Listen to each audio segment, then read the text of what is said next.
I got a notification said you're live. We are live. Yep. All right, we are live. Hello, everybody. I have a great group tonight. You're in for a great treat. We have the organization, initiative organization. The organizer, which is Brother Muhammad, Maurice Muhammad, and he is planning such an amazing adventure, something that freedom. I call it a freedom call, a freedom move. And I just want to ask you guys: Are you ready for this great adventure? Are you ready for this great move? Are you ready to be free? And with that said, Mr. Muhammad, do you want to introduce yourself and tell us about the move? Yes, ma'am. Thank you, Sister Cassie. Again, everybody, my name is Maurice Muhammad. I am the National Director for the Initiative organization, and we are leading a campaign or a drive to take over a town in Mississippi.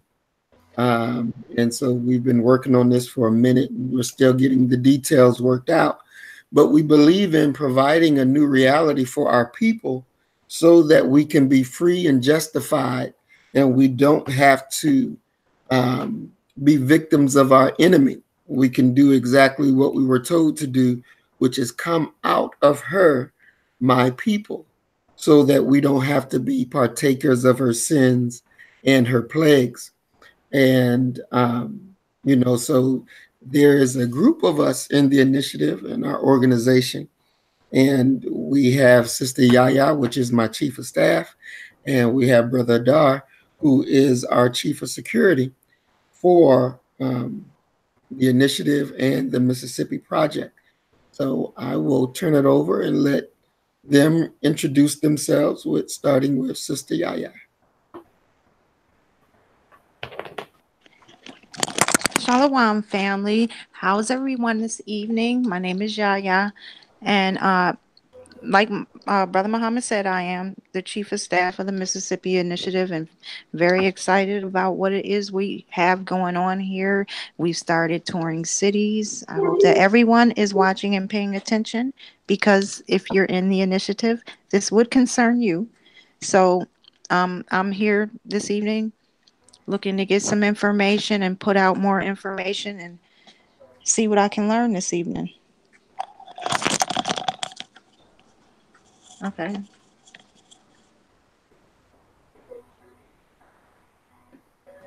All right, Brother Adar.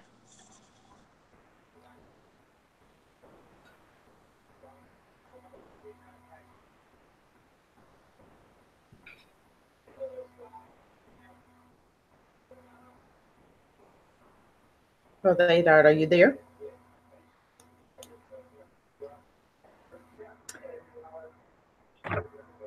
Yeah, I'm here. Y'all can hear me, yeah.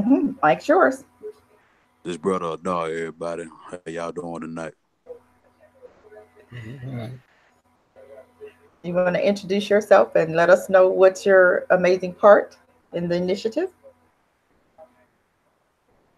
Well, here with the initiative, just making moves and trying to collaborate with like-minded individuals who want to see this change, want to see our people, black people as a whole, come together under one global black code and progress from there, and not just be stuck under this system of oppression. Okay, what's gonna be your role? What are you gonna do for the initiatives? Me myself, the way I look at it, we to make this work, we all have to play multiple roles. Just can't seclude it just to one role. We will have to take on different responsibilities, and me, I'm just wide open for the change. So wherever I'm fit, be put me there and let me go. Okay, okay, that sounds good. Okay, so Mr. Muhammad, you say move, okay, and I hear you talk about black people. I'm hearing that's all I'm hearing. Now, most people, what they're gonna say is, okay, I don't hear anything about white folk visiting. I don't hear anything about anybody but black people. So help me to understand and help your audience to understand why we don't hear anything about any other culture but blacks. You know what they're Well, gonna say. Okay, so help us understand. Well, you know, we're black first. We're black only. And it's not our job to care about other people. You know, it's not our job to cape for other people. We need to start caping for ourselves. So this move that we're doing is for us and it's by us. So, you know, everybody else got their people that they need to worry about. And it's our time now to take care of each other. It's our time to do for self. Okay. What about the brown? You know, everybody, you know, we tend to say black and brown. We tend to clump ourselves together. Okay. One individual came on my webpage and he said, well, I'm all for the black and brown. Okay. For me, I think the brown people got enough folk helping them. Obama gave them what $3.3 trillion in Mhm. 2008. So I think they have enough, you know, to carry them. So are you also for the black and brown, or are you just, you No, know, we're for our people. We're black. Simple as that. And you know, the brown, they got their people that they worry about. You know, so we're gonna worry about our people. You know, as Brother Adar and myself was out in Mississippi yesterday, he said it a few times. He said, you know, our God is national. Our God is national. And you know, we have to begin to worry about our own.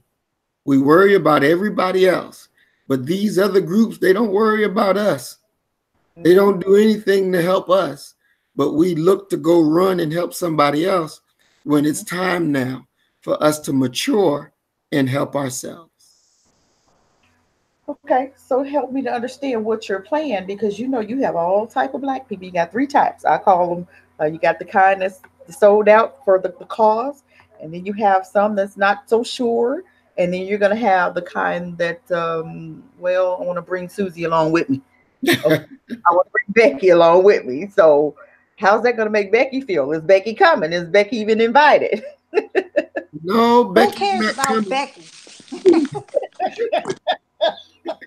Well, I tell you what, I'll let Yaya deal with that one. Go ahead, Sister Yaya. I'll let you Yeah, handle no, we that. don't care about Becky and her feelings. Do the devil bitch even have feelings? Are we really going there? No, we don't care. And no, they cannot come. That's an absolute not. What the hell are they coming for? They're not black. It should be as simple as that. When we say black first, damn it, that's what we mean. So that don't mean black first and we're gonna bring a couple white people and a couple brown people. No. Uh-uh. But now you know you're gonna have some men that's coming and say, now, well, you know, these Well, are. they're not coming. They can stay out there with their white woman because they're not coming where we going. Because we don't have swirlers either. Wow. Okay. Now, you when you say swirlers, you talking about them mixed couples, right? Damn right. That's what I'm Okay. talking about. They know who they are. Okay. Let's talk about some other folk that's not. Who else is not going to be welcome? And Well, then if tell me why. we're homos, we already been through this. We know they're not coming because we know they spread like an infectious disease, and who needs that? We don't need that, not at all. And anybody who thinks that they need that, again, they can stay out here. Okay. Um, Well, I think my audience, the audience, should understand what we mean now, and the reason it is like that. We've tried it all kind of way. We tried it mixing with the whites. We've tried it. You know, we're doing that now, and look where we are. So as far as the initiatives is concerned, they're going to try it totally different. Sounds like to me. We're going to try it totally different. Not going to try to do something that Marcus Garvey did or Martin Luther King did. We're going to try to do it the way it's supposed to have been in the first place. And when Brother Muhammad mentioned coming from among them, and because Yah told us not to learn the ways of the heathen, and I think that's what we've done. So as far as how free, again, I ask, how free? What is it going to take for you to really jump on board and want to be free? And again, who out there wants to be free? Are you ready to be free? We've seen a lot of killings. We've seen a lot of deaths. We've seen a lot of of things that have gone wrong. Okay, so now we want to get you on board. So what's it going to take? So with that said, Mother Maurice, what's next? What's next? Um, I would like, since Brother Adar was there with me yesterday, I would like for him to give his opinion of what he saw and what he think, especially because, like I told him, I've never seen a place where you have so many different churches right next door, literally Mm-hmm. right next door to each other. I've never seen that before. So if Brother Adar wants to give some comments on what his experience was like. Well, let Okay. me let me let me say something back to what she said about how it was supposed to be in the first place. You know, that's what it's all about. Us wanting to branch off to our own understanding and back to our own ways and touching back to our own roots. And to get back to our own roots, we have to know who we are. Mm-hmm. You know, and once we know who we are, then we can go this direction. But again, it's a lot of division in Israel right now, Mm-hmm. where we don't know who we are. Like Brother Maurice mentioned, it's a lot of churches out there that's, I mean, within 100-yard spans of each other, it's 5 churches. And it's like, man, what's really going on? Who telling the truth in these churches? Which one really telling the truth, and who telling lies, or who mixing lies with truth just to keep the people deceived? You know, um, like you say, just all about following the Most High, His commandments, His laws, statutes, and commandments. I think when I look back at some of the films from old days, how a lot of our people, they were just so willing to take a, a bust in the head from the white people just to be included in their day to day activity. And I wonder, do a lot of those elders now sit back and be thinking, man, we messed up. We shouldn't even been doing that. We should have listened to them white folk when they was telling us we don't want to pray with you. We don't want to sit with you, and we don't want you around. I watched it one a day, and the brother was like, he was telling the white dude, so how about you pray with me? And the white dude was like, man, I don't want to pray with you. You go pray over there with your people. I pray with mine. And that he was telling them the right thing, but our people was not listening. We just wanted to be involved with these heathens. We wanted to take on their ways. That's the problem that got us in the situation now in the first place. Even back in the days, a lot of people think this is our first captivity, but it's not. You know, Israel been going through this, and it's gonna continue until we figure out that's who we are. We are Israel. We need to move forward as one. Okay. Okay, well, let's talk about the community that you saw. Was it a lot of opportunity? Is it built up? How's the community looking? Well, me, I'm from Mississippi myself, so it look like in other small town in Mississippi down here, that's pretty much done been ran through. It ain't nothing moving no more. Ain't nobody making no money or putting no money into it no more. Um, Mounds, Bayou, Mississippi, that's, I say, maybe 30, 40 minutes from where I'm from, Clarksdale, Mississippi. That's an hour south of Memphis, Tennessee. That's where I'm at right now in Memphis. Um, you know, like any other small rundown little Mississippi town, it's a lot of vacancies, I'd say. It's a lot of opportunity down there, a lot of land spread out real nice. Okay. Uh, the people, they us, and they divided. That shows in the churches.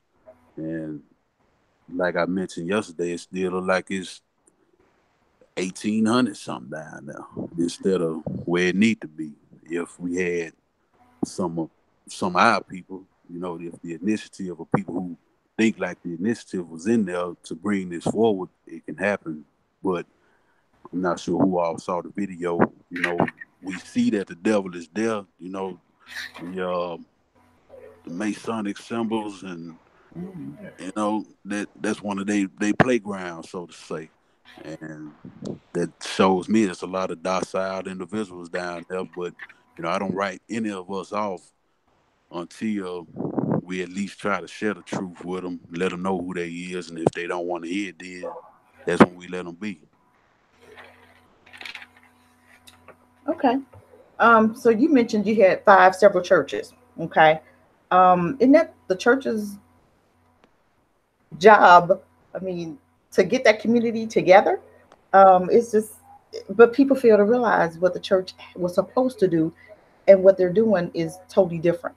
You And would think so. You would yeah, think so. Yeah, that'll be a great responsibility for these religious organizations to step up and do something and build off of the community, off the backs of the people. But it look like they just robbing the people. You ask me.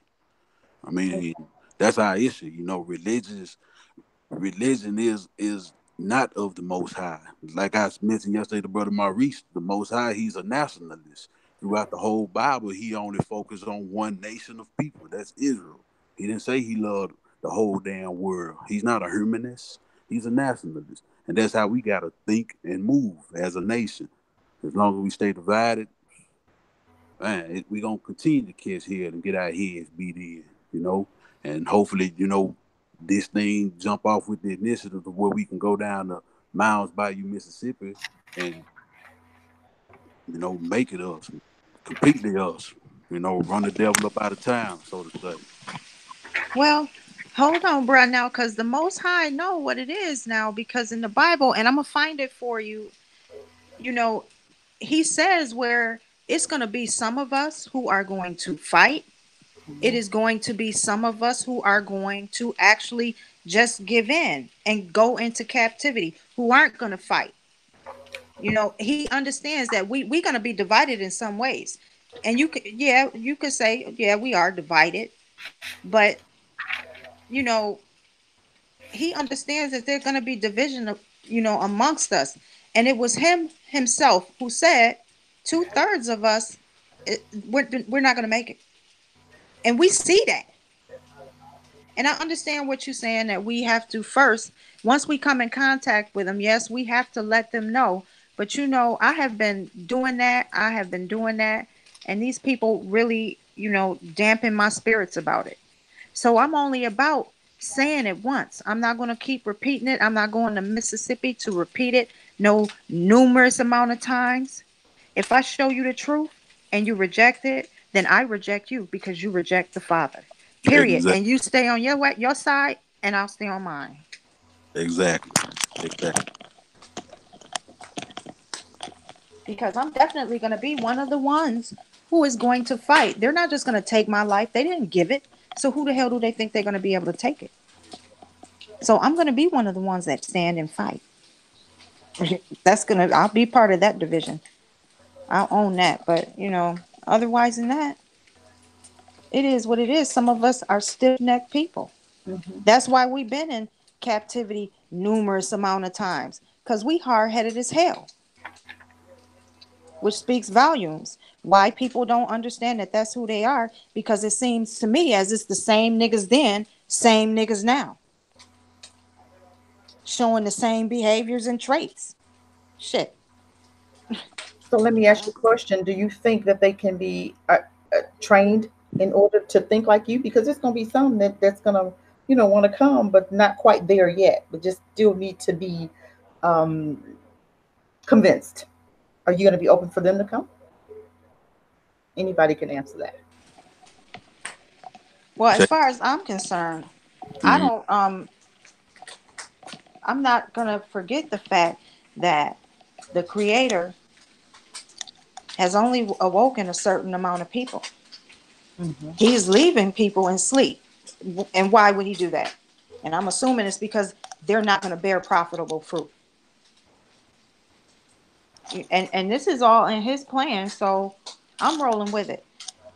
I mean, if they can wake up on their own, because I don't think, the Most High got to grant them the eyes and the ears to see first. Then they can start to unlearn some of the behaviors. Then maybe they can start to think like how we think.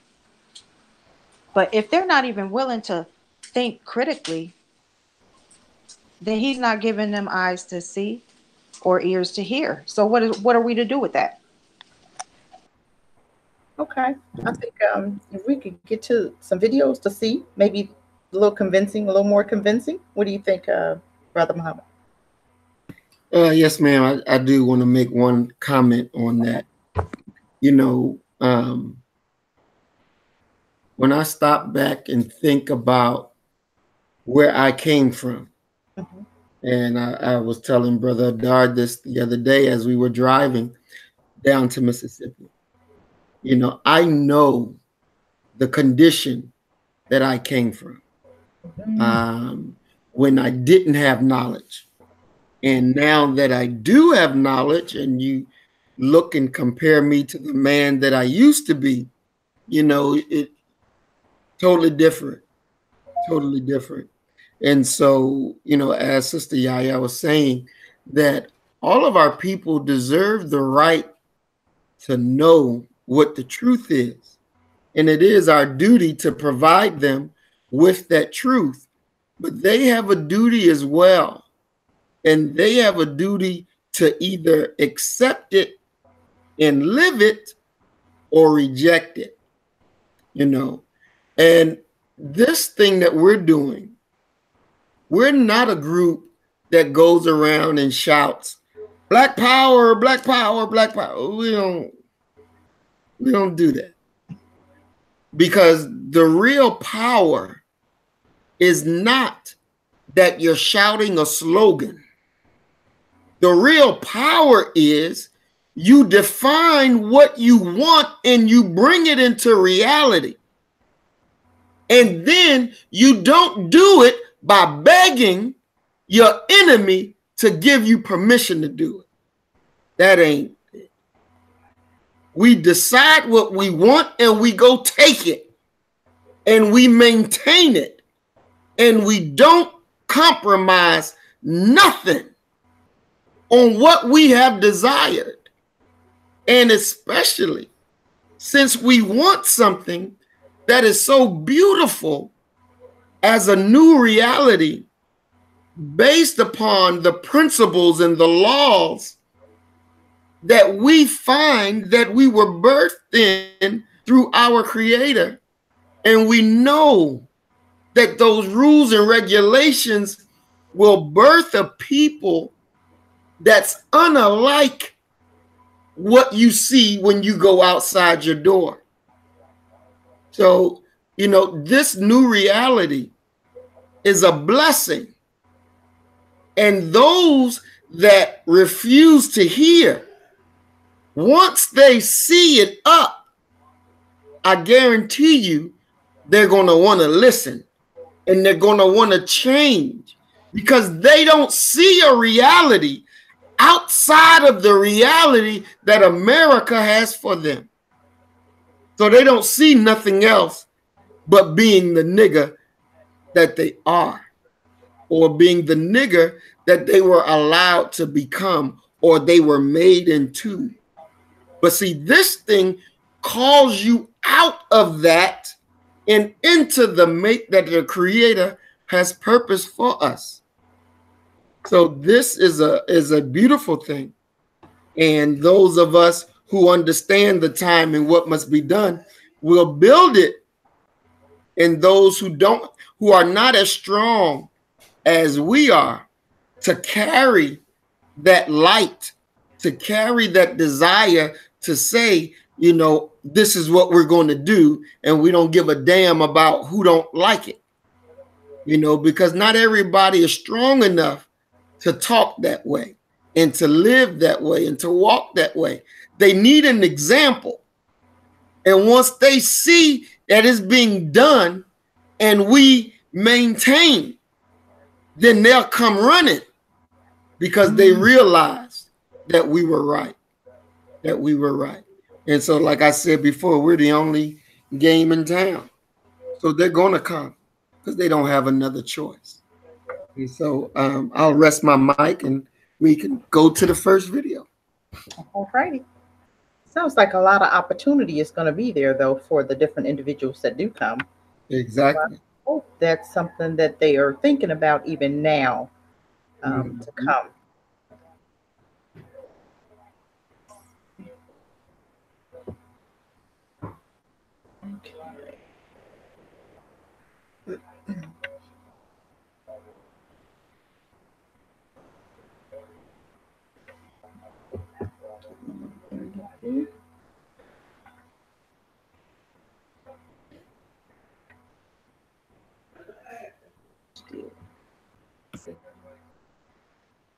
Okay. So tell me, while I'm trying to get this up, what kind of other opportunity do you see that could take place? Well, there's a lot. I mean, you have to drive to another town to go to the grocery store. So there's opportunities for business people to come and open a grocery store. There's opportunity for you to open your own playhouse, because there's no movie theater there. This is a blank canvas. It's a blank canvas. So we have the opportunity to paint what we want. We have the opportunity to lay the land the way you want it. They complained about, well, there's nothing to do here. There's nothing to do. Well, we are business-wise, we can make it. There's no sit-down restaurants. And our people can cook, so we can open sit-down restaurants. We can redo schools. Anything that it's in your ability to imagine, you can bring it forth and make it into reality. And there's a lot of things. You got, I think it was one gas station in the city, and it's controlled by an Arab, and the gas was like $2.99. When you can go down the road and the gas was $2.07. So, you have them there, and they will be gone, because they will not be allowed to operate in a city that we control. But this is just, what you see and what you want, what you desire to make happen, and we can make it happen. As simple as that. We can make it happen. So, even looking at the police cars, you can see they all dirtied up and, look like they broken down. They don't use them. This town. And from what I'm understanding from a lot of people that have been commenting, are saying that there's a lot of them like this, that just there and not being used. So we're going to take advantage and do everything that we're supposed to do to birth this new reality. Okay, that sounds interesting. Okay.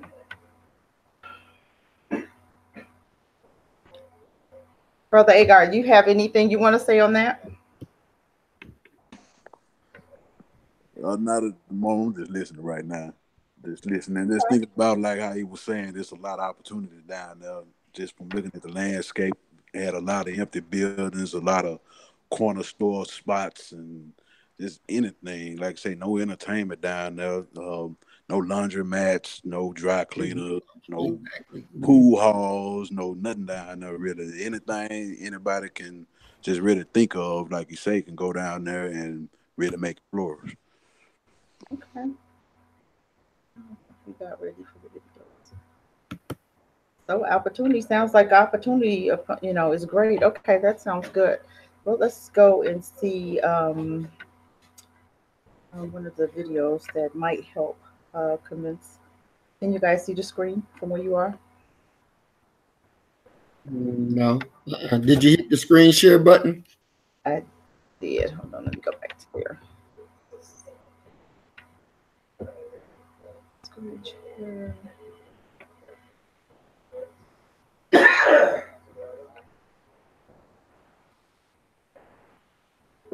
Well, yeah. Talk about why I'm still trying to get this part on. Let's talk about the co-op that you're going to have down there. Okay, yeah. So the co-op actually is going to be a great thing. And I don't know if everyone understands or knows what a co-op is, but it would be like basically a collective group of people, and they all contribute money, and you open up a grocery store, or I would like a grocery store, but it could be anything that you would want. And once the business is off and running, You would basically receive, what is it, yearly profit sharing checks, Brother Muhammad? Is it yearly or monthly? It's whatever y'all would decide it to be. Okay. Mm-hmm. Depending upon your percentage that you contributed to the co-op.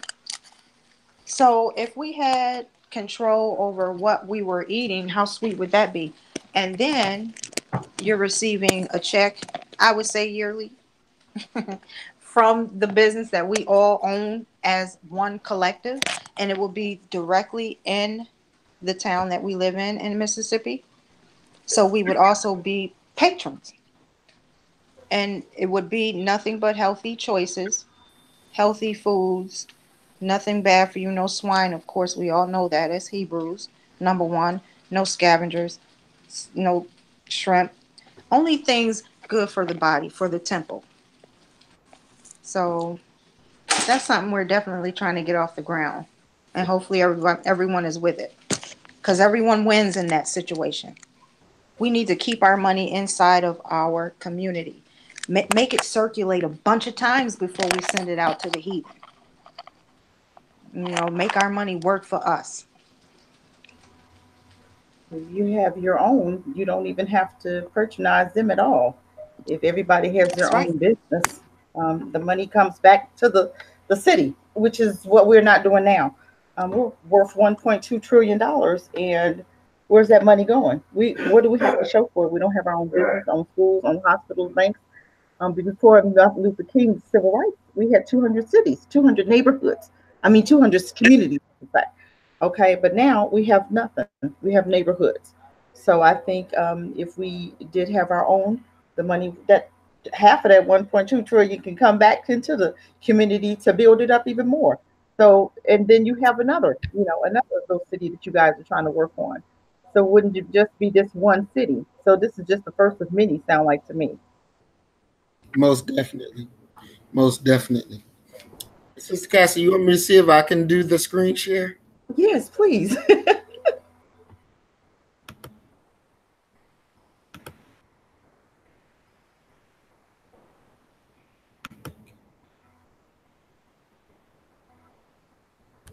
There's Ethan. Wow, okay. Rachel is an actor playing a hairdresser who has her eye on a new customer.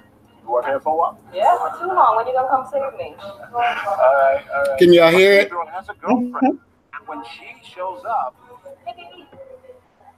Hey. Do you want me to wait for you over here? it's a rude awakening for Rachel. Wait, what? You with a white girl? Yeah, that's my girlfriend. You couldn't find a strong black woman for you? Yeah. If you saw this woman berating an interracial couple, what would you do?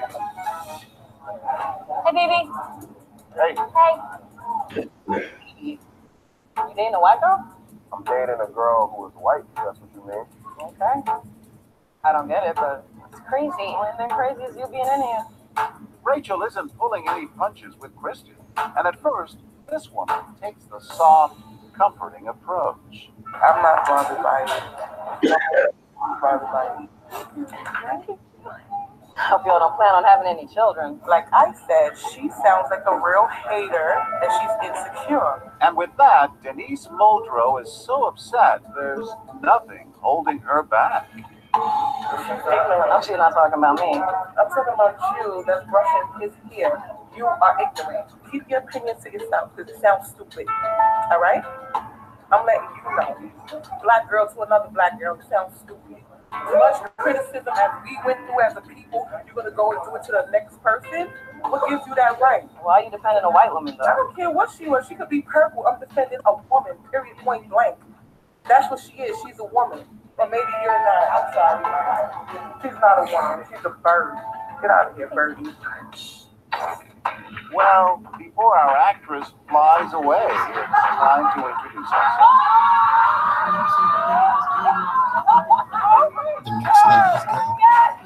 The next lady's gone. The next lady did this shit. What would you do? I'm crazy. Don't pay me any mind. That's just the Brooklyn in me. And you have to say something. You know, you gotta learn to speak up, especially when something is wrong. Don't sit around anywhere where you're not feeling comfortable. Speak up. Timely words She's not one of us. Because things are about to get very uncomfortable and quiet in here. She ain't gone through what we gone through. Not too long ago, what we were going through. Still going through. We have a black president. Shouldn't that show you how far we've come? Look, I'm just saying what every woman here is thinking. So, you know, kill the messenger, whatever. They wouldn't be with the white guy with it. Kristen, wait for a minute. I can't take this. Okay. And still, no one says a word. Am I right or am I right? Why not? Did it bother you? It bothered me a lot. But it wasn't my place to say anything. So it definitely wasn't appropriate. Why not say something? I guess hindsight is 2020. She even said, everyone here is thinking what I'm thinking. Well, I sure wasn't thinking what she was thinking. But we sure know what Rachel is thinking. I don't know why you're so disrespected. What did I do to you? Read a history book. Actually, it still goes on, so. Kristen is overcome with emotion. I can't sit here. It affects this man so much he almost jumps out of his seat.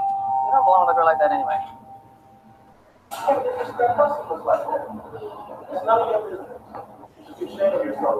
Ashamed of myself. Did you see what she looked like? Blonde white girl. Look at this place. We're up in Harlem. So go downtown. This is Denny Mo's. So go downtown. She should go downtown. And they can cuss you out downtown? Is that all right for them to cuss you out downtown? Why would they cuss me out? Because you're black and you don't belong there. That's the same thing you say to that white person. It's not the same. It's the same thing. They're ruining the black family. What? For Nicholas Richards, that comment is the last straw. Drugs are ruining the black family. Poverty is ruining the black family. That white girl's not ruining the black family. Would you be with the white girl? Maybe. That's none of your business. And if I brought a white girl in here, you better not say nothing to her. You know the way we get treated. To give them some of the same medicine. He was ready to whoop her behind that Becky. You heard that? Nothing wrong. She. We were from each other. Because it's ignorance.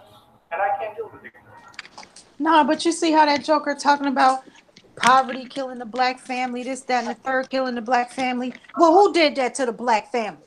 Who put the black family in that position? That same stringer here, white bitch who walked out of the barbershop, which we don't care about. So what?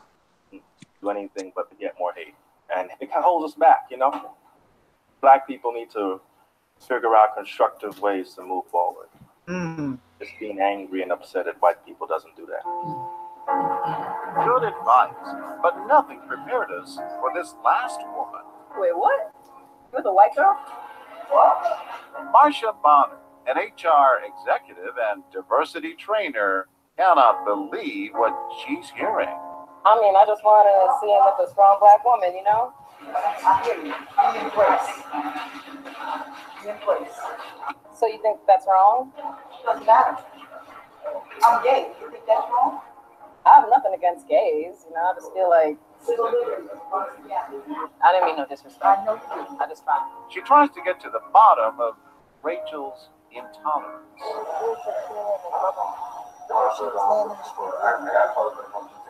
I just feel like I see so many like black little girls who don't think they're good enough. That has nothing to do with her. Nothing to do with them. It's our responsibility to make sure that they feel good enough. Our responsibility to make sure they feel good. And then He Rachel wants to make her feel guilty for being black. The way my mother taught me.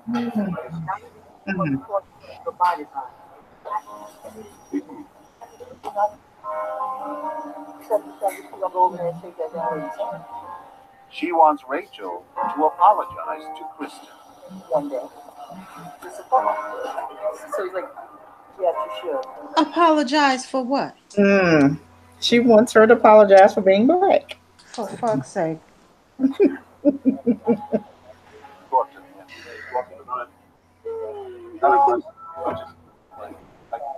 He's my boyfriend. I can hear you guys talking about me. He's my boyfriend. I know. And she wants to tell you something. Yeah,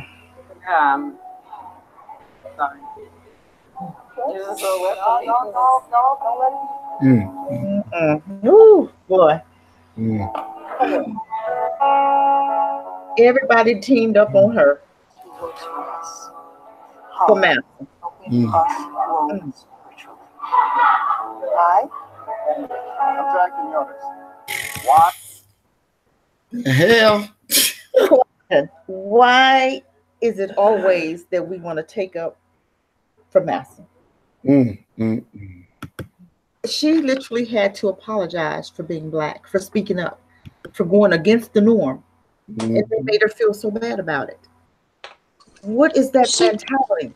She didn't have to apologize. She was weak. I wouldn't have apologized. There was nothing she would have been able to say to me to make me feel bad. Because the only thing that keeps going through my mind is what these crackers have done to my people for what? Almost 400 years now. So I don't give a damn about this one white woman in the barbershop. I wouldn't have apologized. And who the hell was she? A coon? I'm sorry. Our mindset. That's the mindset that we're dealing with. This is the mindset, which is sad. We'll go against each other and fight each other and shoot each other instead of us coming together. And this whole show, we know it's a fake, but the way I look at it, it's that inclusive indoctrination that they're trying to put on us. Yes. It's trying to change your mindset, train you how to think like them. Because you can't hang out with us and you can't be them and hang out with us, because we will make them feel uncomfortable because of our mentality. And that's sad nowadays. Brother Maurice, you had another one that you wanted to show?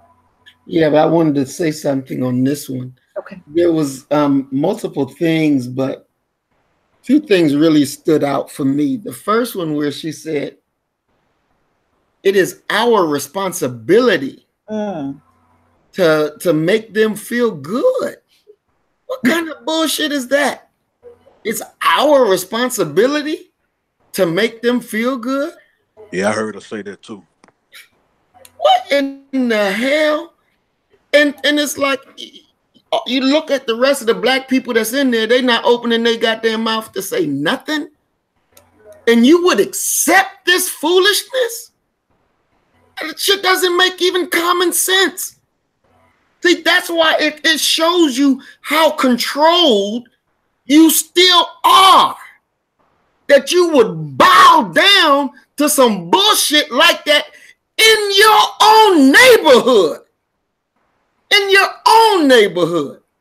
And then that brother that was saying that, when she said, well, would you date one? And he's possibly, yeah. He should have got his ass beat. He talked to that sister like he was ready to smack her down or something. And nobody opened their mouth to say anything. They just let that shit go on. That's disrespectful. That's disrespectful.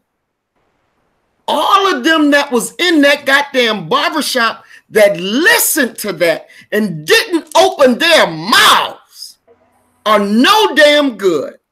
No damn good. He spoke to that sister with authority like he was willing to whoop her ass if she got out of line. And he would have did that for that skanky ass bitch. That's what he would have did for her. Yeah, he was ready to got jump Black boots stomped all the way out there and told that's unacceptable. We're not having no bullshit like that. That's insulting. But he loves that skanky head bastard. She ain't nothing. She ain't nothing, but he gonna jump to defend a goddamn crackhead that people got our people in this damn position. And you're talking about, she ain't destroying Black families, it's drugs. Who the fuck do you think brought the drugs in here in the first goddamn place? Right. Who the hell brought these things in here for the destruction of our families so that they can go fight a war in another damn country? Hell no. That shit is disrespectful. And he should have got his ass whooped. Damn it, he lucky that I wasn't in that goddamn place. That don't make no damn sense. And we just sitting around watching. Like we don't know what's right from wrong, but they want to be included. They want to be liked by their enemy. Don't give a damn about being liked by the enemy.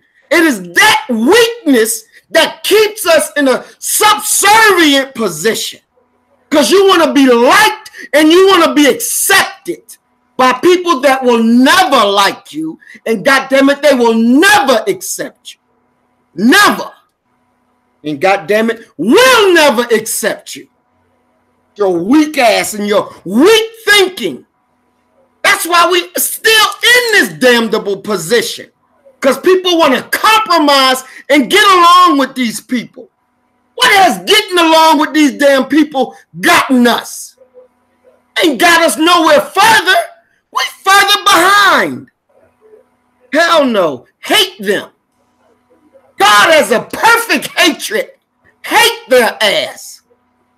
And you'll be fine. Trust me, you'll be fine. Hatred don't kill the hater. These motherfuckers been hating us since day one. And they still here hating. And you still here trying to love them. You ought to hate them because God hates them. I rest my mind.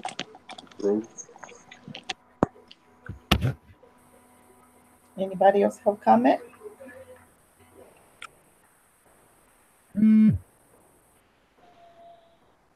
How do you come back from that? No, I know everybody got quiet. Like, okay, next video. But it's absolutely true. I mean, the level of buffoonery is just unbelievable. It's unbelievable. Yeah. You know, you got ignorant Negroes everywhere you go, and I mean, everybody's sitting around there while he threatened that black woman. I noticed that too. And you better not do nothing. If I bring a white girl up in here, you better not do nothing. Okay, now. And everybody's sitting around there, and not one of them people said not one damn thing. And I bet you all of them knew it was wrong, but they said nothing. Now see where I come from, that's called bitch made ass nigger. Right? And them is the niggas that I just don't, you know, I'd rather stay away from. So those are the ones who I feel like they want to be out here. I say I wipe my hands of them. Because you can best believe that it's black people all over YouTube letting these people know who we are. They bringing out Bible verses. They bringing out proof. These people know who we are. They have seen it. Okay, there's no way you can, you know, miss it. Because everybody's all over the airwaves telling you about it. So, therefore, you know, I wipe my hands with them types. Period. Miss Jasmine said those kind of Beckys will get you killed. Yes, ma'am. How you doing? Oh my It's true. Those type of Beckys, they'll get you what? 20 years a pop for that twat. Okay? 20 years a pop. The young boy with the two little Beckys and the threesome. 20 years a pop, 20 years for each one. That's 40. That's right. Okay. Right. Didn't the Most High put a whooping on his little ass? Because hasn't he said time and time again, don't mix with that heathen?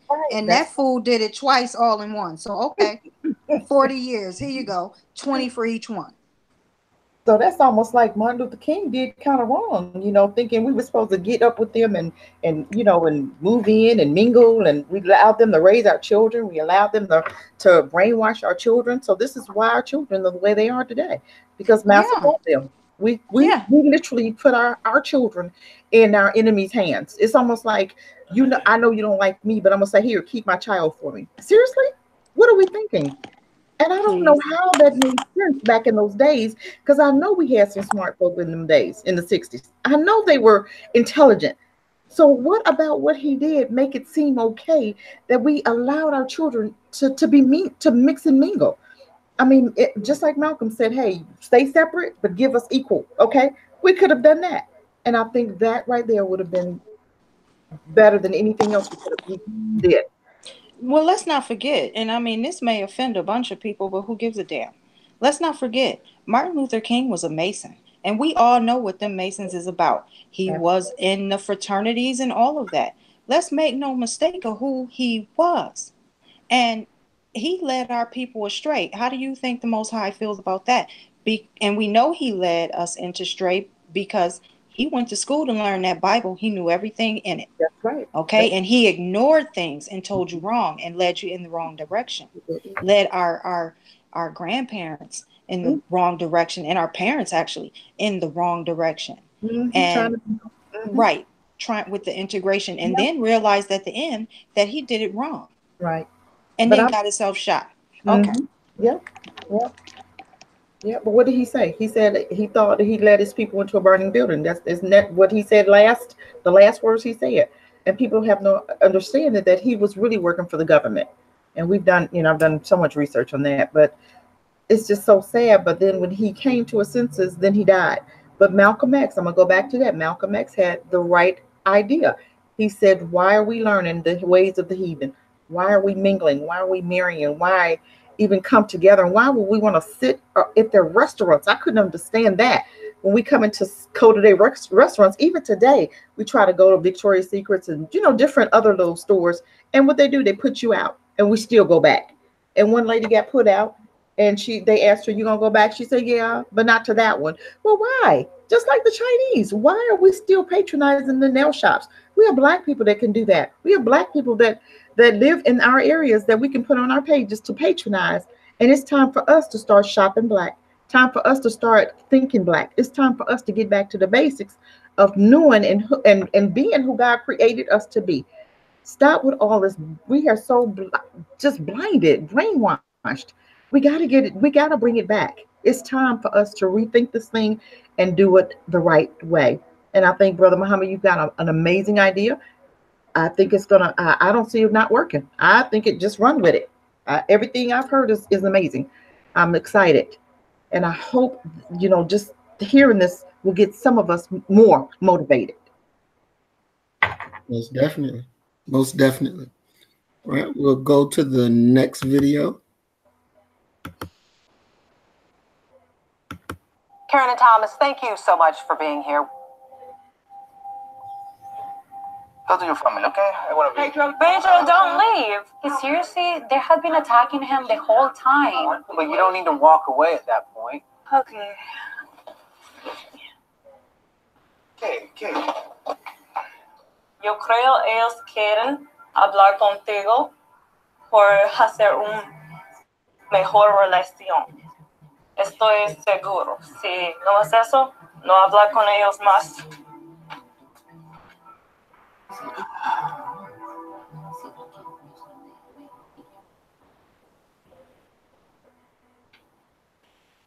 Let's do it. Come on, let's do it. Okay, good. Good news.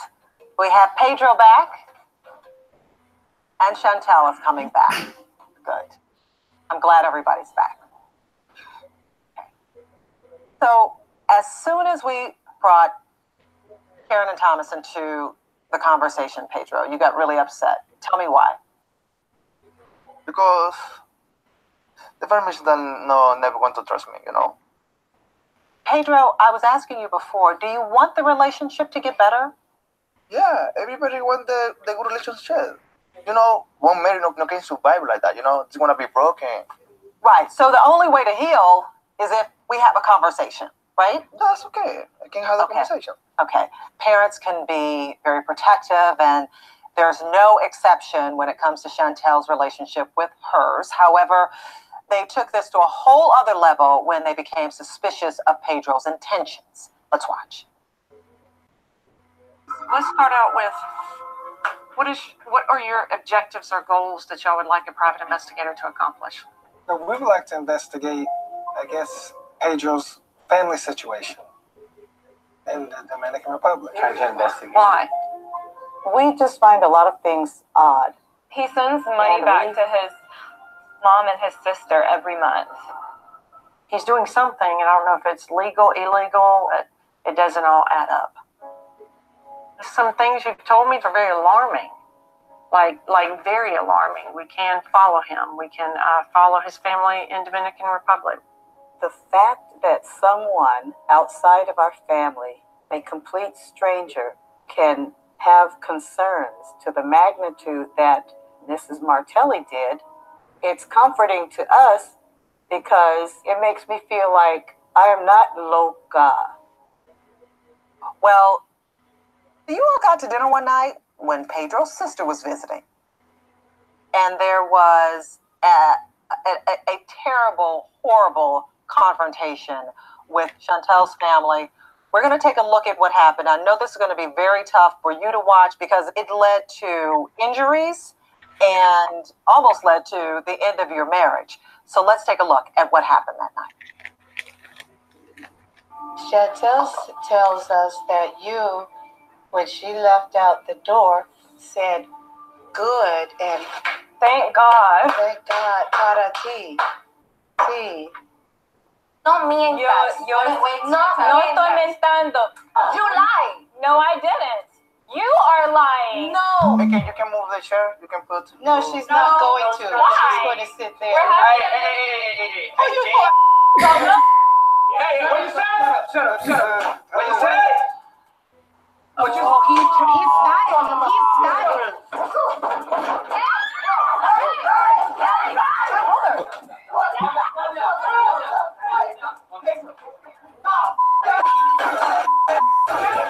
Talk to me. No, talk to me. Immigration, para ti. Someone said immigration? Yeah. Are you kidding?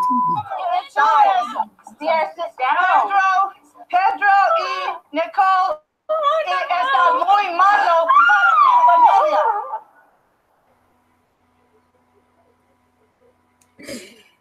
Wow.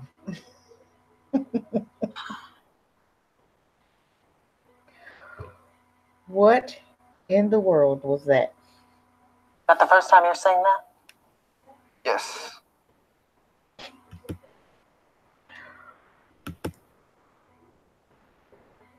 That's what happened when you mix the brown and the black people together.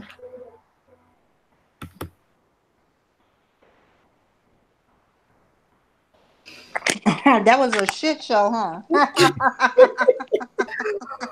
Ooh, wow. What can we say about that? Lay down with dogs, you get fleas. Wow. Learn not the ways of the heathen. That's all I got to say. You know, for me, looking at it, and Pedro already, you can tell by the way he was talking to her, you know, and Chantel's a nice looking young lady, but he didn't give a damn about her. You don't respect her. You don't respect their mama, their daddy, their brother. You don't respect them, you know, and the way he talked to them at the table, you know, no, and all that. And he talking with more bass in his voice than daddy. Daddy's sitting there fucking eating the goddamn chicken while this nigga disrespecting you, your wife, your whole damn family in your house, and your fucking face is in the damn chicken. And this is ridiculous. And this is supposed to represent black manhood. This is supposed to represent black pride. This is supposed to represent love and how a black man protects his family. Is that what this is supposed to represent? And it's shit like this that sends a message out to the world that black men can't protect their families, that the black woman ain't shit. You know, let this nigga from the Minute Republican come in and just disrespect your whole damn house. He did. Your son tried to stand up and get his ass whooped in your damn house. What kind of shit is this? Oh boy. And where was the dad and all that? I ain't see him move any, did you? Sitting there eating the fucking chicken, and his son on his feet, he putting his arm up like this, his son getting knocked the fuck over. Dude kicking the damn shit off the table. And it's like, what? What the fuck is this? In my house? That's right. Ain't no fucking way. Ain't no way. Oh boy. No. Ain't nobody in that house carrying no pistol because I'd have ate his ass up. Okay. You going to jail. I sure am. Okay. Because that nigga lost his mind in my house and we can't have that. So that's a reason to go to jail. This is the reason why you're not going to bring them, okay? To avoid all of that, you stay over there and I'm going to stay over here and we're going to do what we need to do. Because we know how to act. You know, ain't no brother coming up in your house acting like that. Right? My brother's on here. Exactly. Yeah, you don't go to nobody else's house acting He came in there running some things. Exactly. Yeah, not on my watch. Oh, at least the youngin', he did try though, didn't he? And this is why we're not have race mixing. We're not having this swirling bullshit. Not. It is destructive of family and it is destructive of community. Because if you out, you know, say we got our spot, we got our town, and we let the damn swirlers come in. And the guy is being disrespectful to the woman or whatever, however it is, but the black one is being disrespected. And a person that's black first, we see this shit, automatically it means what? Bah! They gonna need some damn bridge work. Simple as that. That's right. Shit. So they need to understand that telling them you not welcome here is a saving grace to their life. Because we're trying to save you because we will fuck you up. You bring that shit up in here. We're not having that. Not up in here. You're going to pay up in here for that. They better understand real clear. Yeah, all that sitting around with one-eyed people getting whooped on, you know, that ain't gonna cut it. Yeah, and we've had enough of that. And that's, you know, and I'm glad you brought that up because we still need to, don't forget, still doing the campaign to hold your money until things change because for the police brutality, we're done. No more. No more are we going to stand around and see our children being hanged by trees and being beat up and kicked and shot and, you know, and drugged and all of this crazy stuff. And they don't even have guns. But then the white boys, they have guns and they're going up shooting up malls and shooting up churches and they end up living. So, okay, what are we going to do about this? It is time for us to hit them in their pockets. And the tax season's coming up, Christmas coming up. I know y'all, the ones that do believe in Christmas, you're going to shop, but try not to split your whole paycheck. You guys, let's hold on. No big purchases. Get your food and get a few things, but let's get to the place where we are holding our money until we see change. And I guarantee you that we'll see some change. If we stop and hold our money, we're going to see a deliverance. We're going to see something from them because that's going to get their attention. You know, two things to get white folk attention, and that's money and power, running for office. And I think we talked about that also with having, you know, individuals that can run for office also. You know, if they raised up, you know, they're not going to be so easily bought, you know, like we were talking about with one individual was talking about buying politicians and all this stuff. We're not buying politicians. We are going to have people that believe in the cause and will die for the cause and not be bought. And you can't buy them out. You know, and you raise them up right, they won't be able, you know, you can't buy out somebody that's dedicated to you, you know. So what are your thoughts on that, you guys? Anybody wants to answer? Yeah, I'm all for raising up our own politicians, you know, being that's the dirty game we got to play in, and it'd be best fit that we have our own inside people who, like you say, think like us, who present us in every aspect, every corner of society out here, and let it be known, you know, it's about us. When you come over here, it's only about us. Yeah, I'm for that as long as we're staying at a certain level. Let's keep that at the local level, the county, the state. Let's keep it local so we can spread throughout the country because you have more power to reign on the state level. So that's, I think, where we would want to go. We definitely don't want to send anybody into Washington because they'll never make it out. You know, I don't want their blood on my hands. And that is devil country. So we'll stay away from that and we'll let them have that. Let's stick to that local level. Things that we can control and maneuver around. Right. The mayor. You know, we don't have enough money like that. Are you talking about the Senate and the mayors, or just the mayors in, you know, just different county-owned things in the county of the smaller Yeah, let's keep it small. Mayor, Mm-hmm. if Mayor, it comes to a sheriff. point where we have to go to the state, okay. Yeah, the sheriff. Let's keep it local. Yeah. Yeah. That sounds good and safe. Right. What about you, Brother Maurice?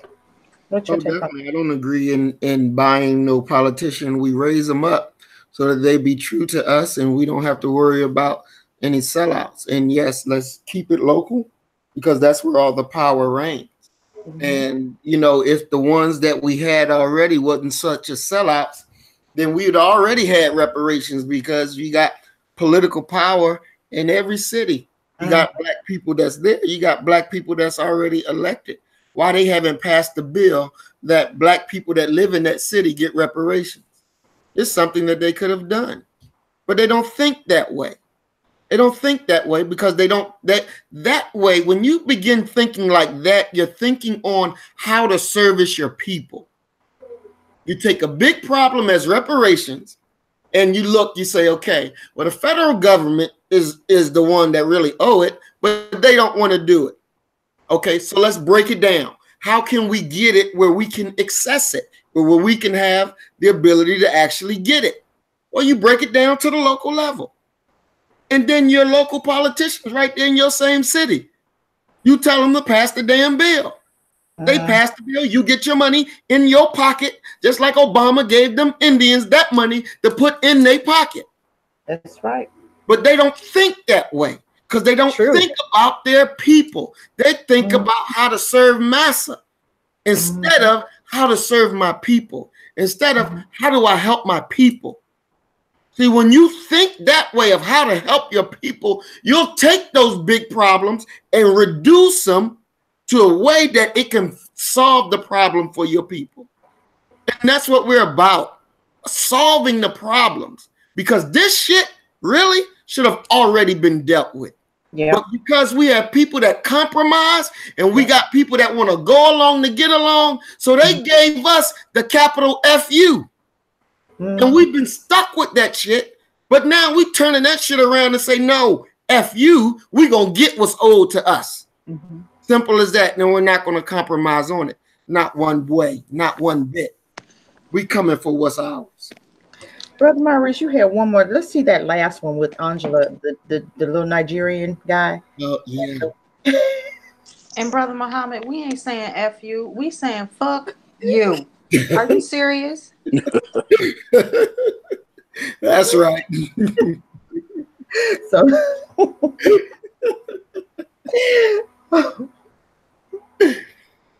okay, here these nasty bastards. Oh boy. Now this one is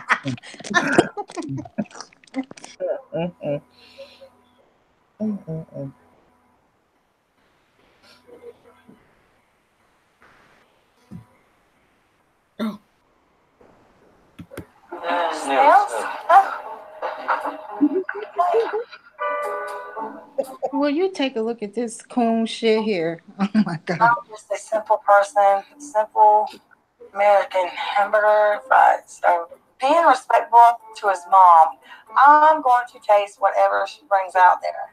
But God, I am terrified right now. Ugh. that's right. You eat anything anyway.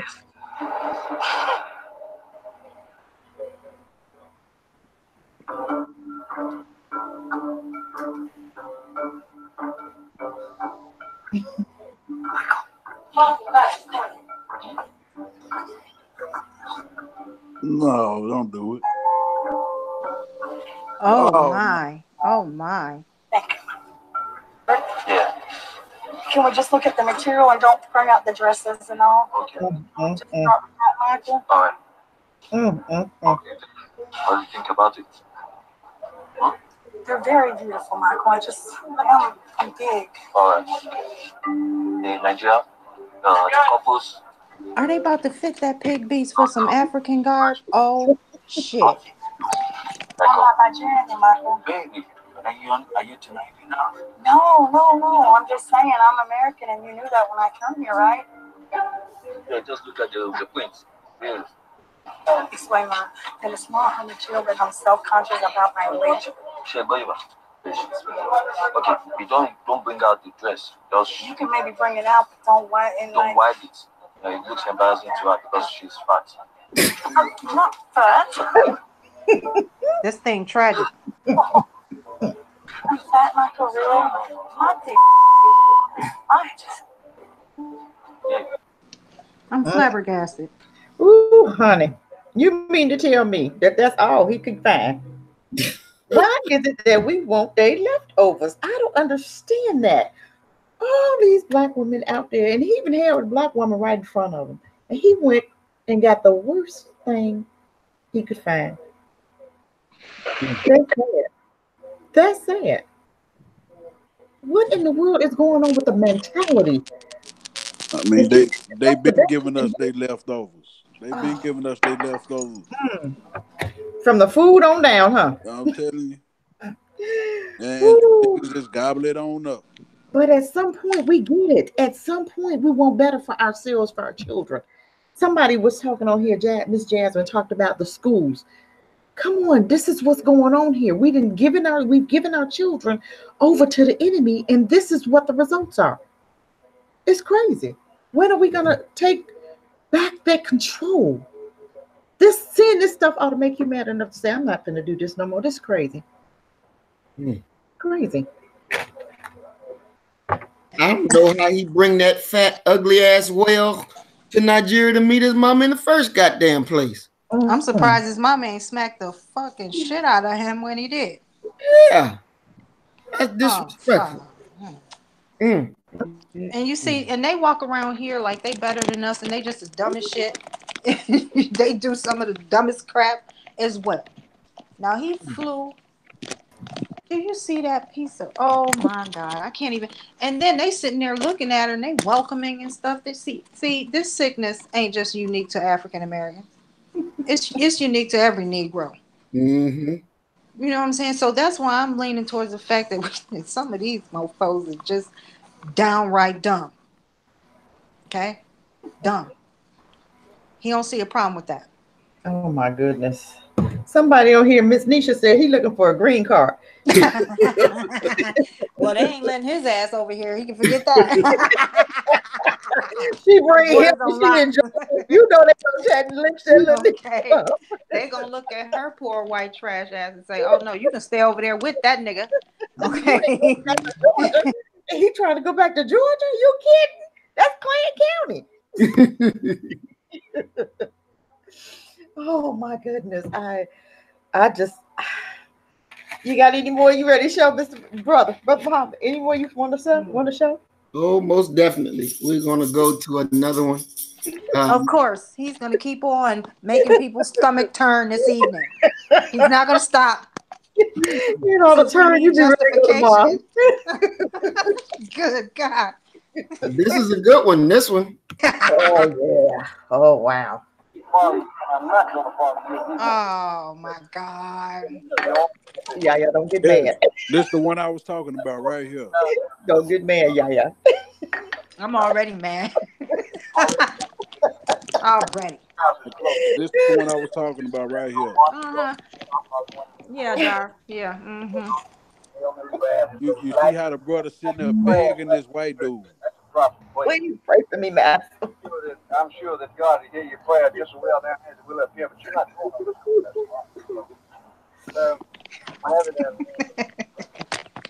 Knowing that nigga prayer wouldn't make it to the ceiling, you asking him to pray for you. You think you are lily white? You think you're not sinful, brother? Well, then go back to your church and pray. Well, sir, can we pray together, you and I? You do your prayer, I do mine. Pray together with these heathens. I don't want you to pray for me. You pray for us. Because I don't think your prayers get above your head. And yours too. I tend to my business, you tend to yours. They say, move these people out of here. Sir, I don't have to love anybody I don't want to love. Hey, and he had the right idea. Had the right idea. Yep, he did. Same vice versa. I believe exactly. We should have listened. We should have stuck to ourselves instead of sitting here wanting to pray with this devil. We are not equal under any terms or conditions. There's no two peas in the world alike. No two peas. Yeah, he was listening to that Martin Luther King. Martin Luther the King. You have a quarter, you white, and my quarter is as much as quarter, I'll decide what my quarter is worth. You use yours and I'll use mine. That devil ain't told him nothing wrong. Again, they finna fuck with me again. Ain't it? Finna stop fooling. Your other hand. Your other hand. I ain't finna give you left hand. Man, get the fuck. What the fuck is you doing? Taser, taser. Drop your hand. Y'all see this shit? Drop your hand. Give me your hand. Go. I just left my fucking house. Y'all talking about this shit. Stand up. I'm gonna say you got my fucking arm.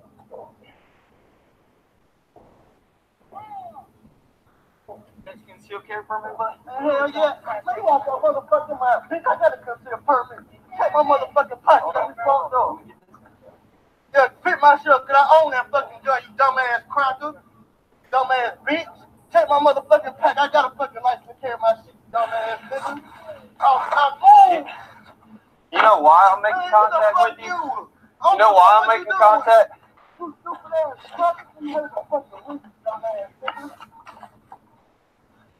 Making contact with you because you're wearing a mask. You can't wear a mask. You notice the officer picks up the cell phone as it hit the ground. That's so sad. It's so sad. They do what they want to do. They don't bother them shooters that's shooting up the school, do they? They don't bother the ones that's killing up 9 folks in the church. They go take him to dinner. This is great. They can even walk up on women, black women, and jab them in the neck and keep going. And throw your kids to the ground and they use the taser to catch them. Come on. This ought to make you mad enough to want to go tomorrow. Hey, Brother Muhammad, play the one with the liberal redneck. Oh, yes, sir. That's coming next. I just wanted to make a few comments on this one first. Because what you see, that first scene where the black brother was talking to that cracker police leads straight to that what we seen where our brother was being abused by the police. And, you know, it's this, can we pray for you? And the cracker said, no, I don't want you to pray for me. I don't believe your prayers get above your head. You know? And then he said, can we pray together? Yeah. You know? That shit doesn't work. That doesn't work at all. It doesn't work. Anytime of something, we supposed to love each other. He said, no, I ain't gotta love you. I'm not going to love you. And the dude asked him, well, what about you believe in equal justice? He said, no, I believe in justice. There's nothing equal. There's nothing equal. And I've said it time and time again. We cannot be equal to a dog. We can't be. White people are not our equal. They're not even fucking real people. So they're not our equal. And we should never be saying we want to be equal to them. It's impossible. It's not going to happen. You are not made that way. They're not real people. And you need to accept that and get over it. That's why they're not welcome where we will be. Because they're not equal to us. They're not made the way we are. They can't stand in the sun and feel good.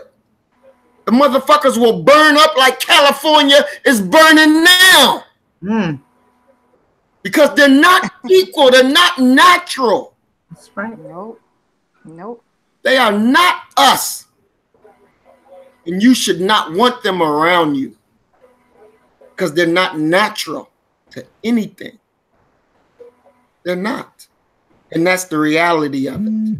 And as soon as we accept that and get it in our head that there will be no equal nothing with them, because they will never love you, they will never respect you, They will always use you.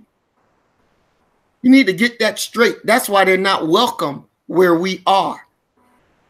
They will never be welcome, and they will never be tolerated, and they will never be accepted.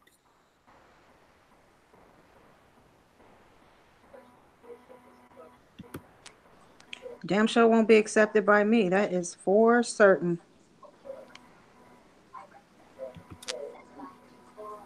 And this is so sad how all these shootings are coming out. But you have to understand this is judgment, because I don't see any black folk dying in these shootings. Every time they try to shoot us or kill us, and they end up getting it themselves.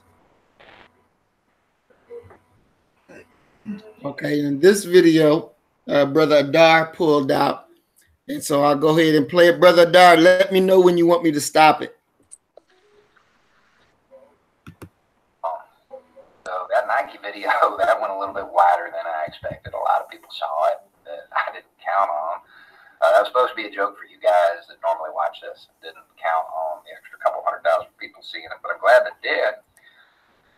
Because, you know, they don't know the way I talk. They don't know that I tend to switch from Pause it, bro. Okay. Okay.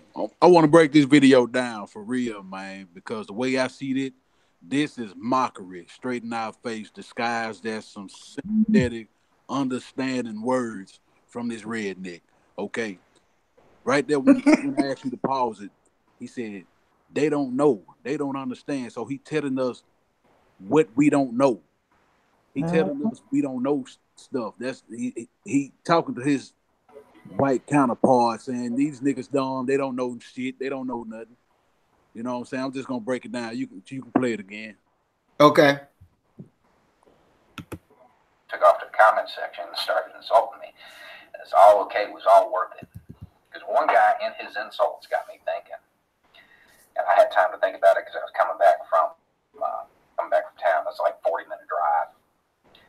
The insult was that I was my IQ was 2 points higher than a plant, and that I needed to, or asked if I could open my head mind and understand what it was like to be a black person in the United States.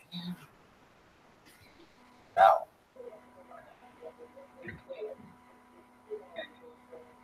I know right now there's some white ally out there learning the terminology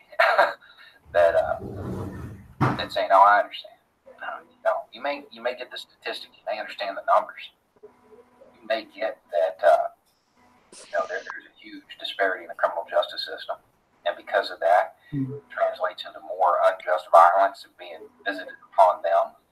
You get that. You may understand that there's a huge income equality gap. No way. And you may get that translates into a lower standard of living, lower health care. You may understand all of that.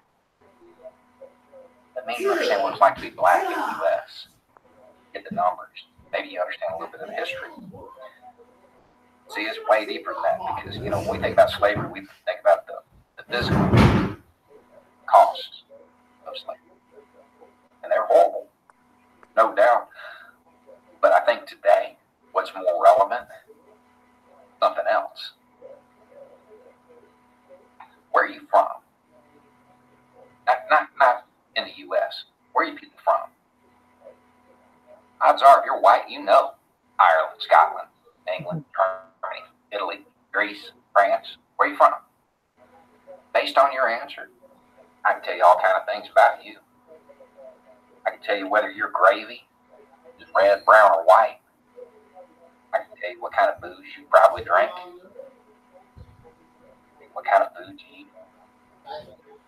What cuss words you use. Translates into a lot of things. Values you instill in your kids. Hell, biases you have. My kid's 4 years old. He's 4 years old. If I look at him and I say, ooh, ah, he's going to go up the rock. Irish, you just laugh. English, you probably got a little mad. That's part of your cultural identity. You're not even one of those, you have no idea what that means. 4 years old. Kid doesn't know where Ireland is. They point to it on a map. but it's already starting to get ingrained in him. Already being able to take pride in that cultural identity. Why don't we have Bantu pride? Congolese pride? Why don't we have that? Sociologists, they like to point to black pride and say, oh, well, it's a healing endeavor. So, black people can get together and they join in that struggle. That's a cop-out. That is a cop-out. That's a whitewash of the reality. The reality is that slavery ripped that from them. They have black pride because they don't know. Wasn't in the slave owner's interest to keep track of cultural heritage of his property. So that cultural identity that shapes.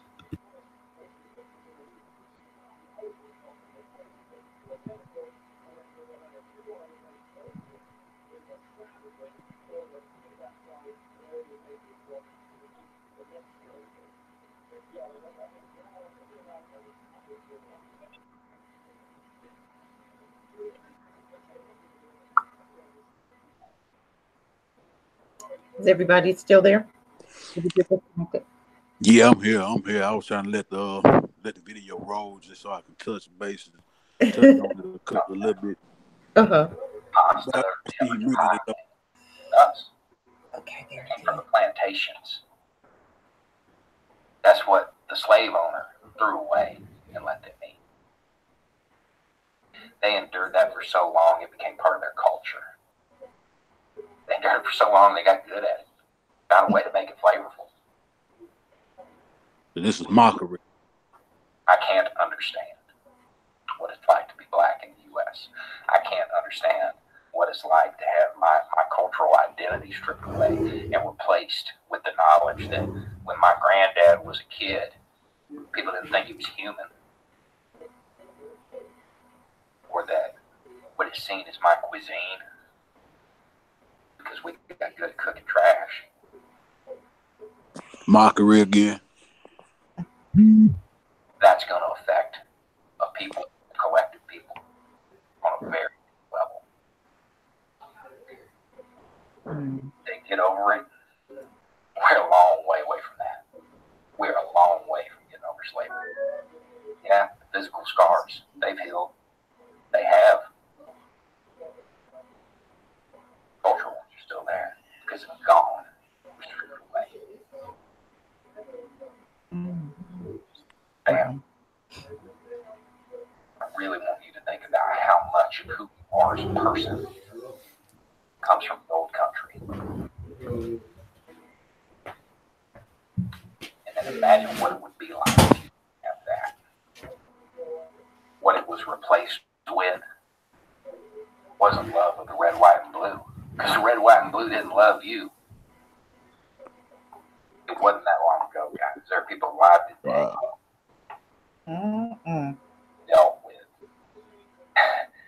dealt with some pretty horrible stuff. And it's getting better. But it's not solved. That problem's ongoing, and it's going to stay ongoing for a while. I've seen people say that they're not African American. They're just American. I love it. Good for you. See? He loves it. Until the day comes when all of us just leave those national identities behind. We're just people. Yeah, right.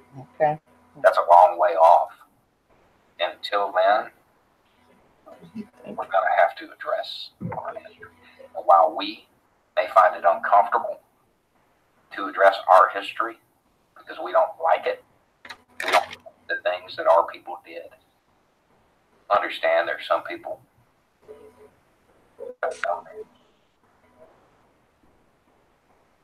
they don't have that source of pride to reach back to. I actually think that's why that Black Panther movie did so well. Because it's just like, just like every European ethnicity has that origin myth.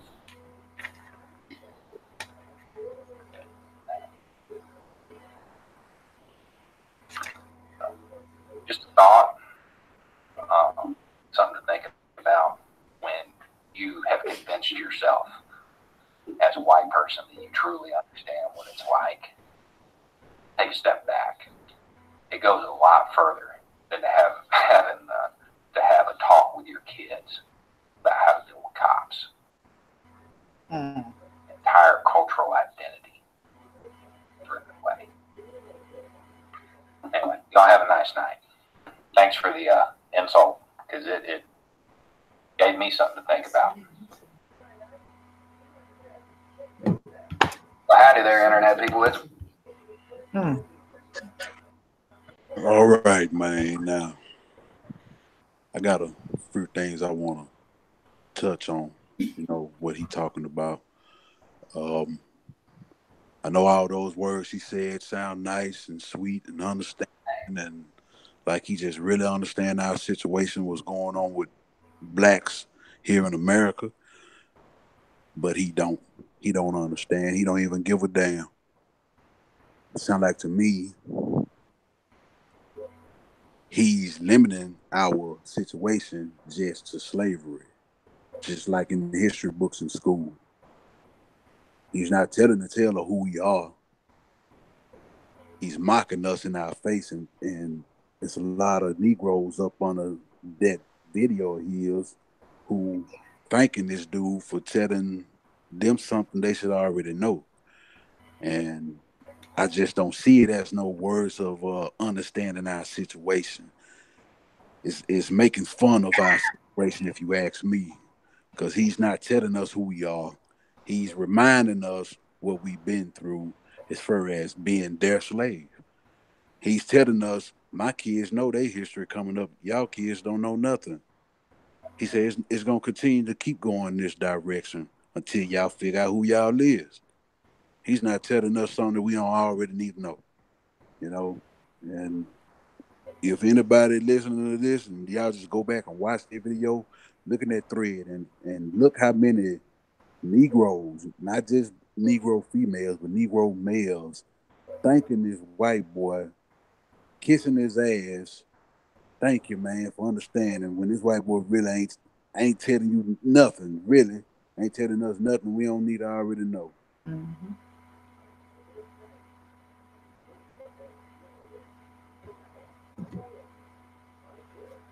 So, wow. It's a tactic. This is something they've been doing. Mm-hmm. We know this. They send in the ones who can talk sweet, talk nice, just to get us on their side, make us feel good and warm on the inside, and them the ones who fuck us every time. So now they got this. They do tag send in a liberal redneck, because first looking at him, you just think he a straight up KKK ass white boy.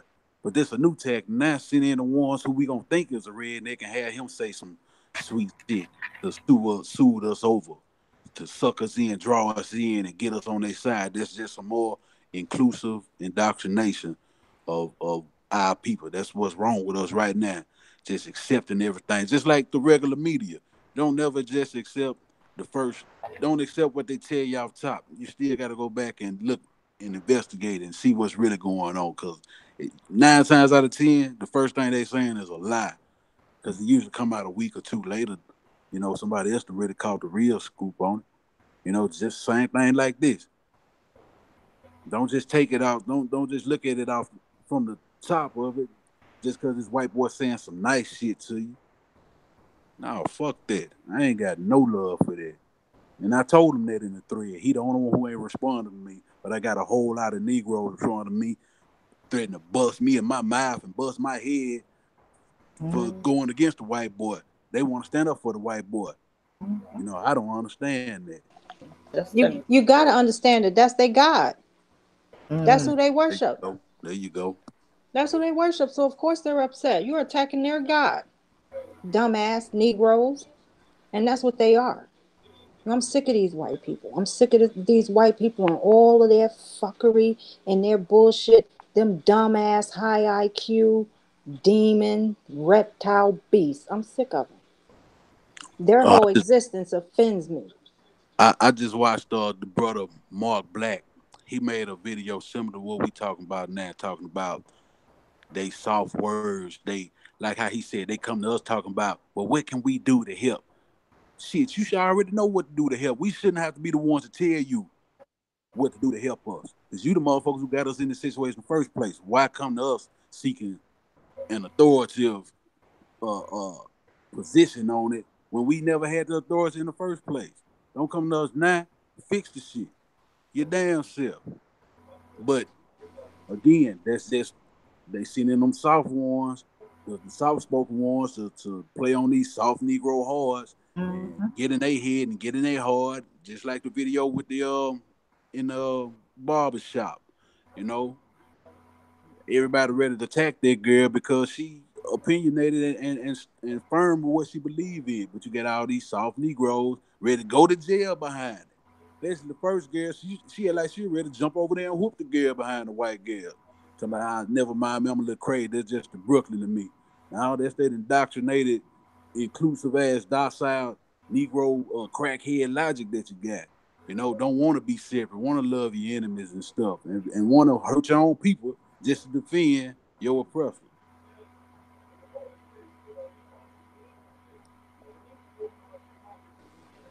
They can all kiss my ass. And them crackers, they can't do nothing to help me. They can't do a motherfucking thing. I don't need their help. I mean, they can die off. You can do that. You want to help me. Yeah, we don't need their help. Shit. You know, that's how they, you know, you got them white people who come, well, I'm sorry for what our people did, but what can I do to help? Man, we shouldn't have to be the ones to tell you. Don't come asking us what, like you say, you can help by leaving us the fuck alone. That'll help tremendously. Mm-hmm. Don't come around so we want to blow your brains out.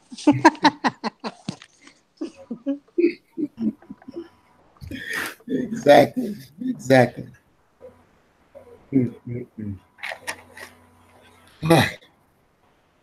That's real. And we the only thing we need to leave us the hell alone, or go ahead and commit suicide. Go ahead and write that check that you owe, and go meet your fate. Simple as that. It's just that simple. You know, white people think that, you know, oh, I did this, I donated this, I did this, I helped you people. What? What do you mean you helped? You helped my people. You didn't help nothing. They think because they give one black person $5 or give them a job, then that's qualified to say that because I good thing, then that means that what the rest of my people done to your people is all forgiven. Or you should see me as somebody greater or better than the rest. No, you just a devil just like the rest of them. And I don't love you any greater. I hate you even more. And it's just that simple. There's nothing that they can do that would actually be something where we can sit back and say, we're friends. Because we can never be friends. They are our enemy. And because we know it, they know it, they will always try to kill you. It doesn't matter. It's always in their goal to kill you. And they work at it day in and day out. And they always are on their job. They stay on their job to try to kill us.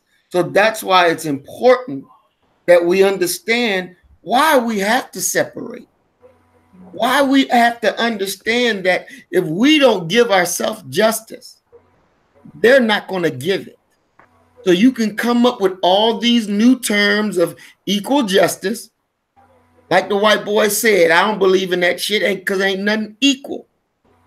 Donald Rumsfeld said, you'll never hear me say that we're going to have a just and lasting peace. He said, you'll never hear me say that. Because there's nothing just in this world, and peace is never lasting. And peace is never lasting. So he's telling you, you're not going to get it. And if you don't understand that, you keep on doing the same dumb shit, you're going to keep getting the same responses. It's just that simple. We want justice, we got to make it happen. They're not going to give it to us. This thing called reparative justice, equal justice, all this different adjective to describe what kind of justice you're trying to get, you're not going to get. Simple as that. If you're not bold enough to make it yourself, you're not bold enough to enforce it yourself, you can forget it. That's why we've never gotten it, because we have never taken it. And that's what we have to do. We have to take it. We have to take that next step. That's why taking this city is so important. It is the next step of our development. It is the next step to our security. It is the next step of our future. So we got one last video to show. God, one last. These things are really, really got my blood pressure high. You know, you make me kill a white person.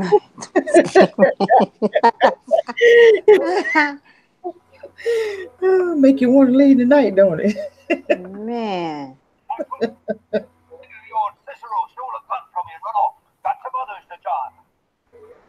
Oh, but this one I like, though. Catch two of them. I'd like to help you get them, Mr. Wallace. Well, come on then. What's the message?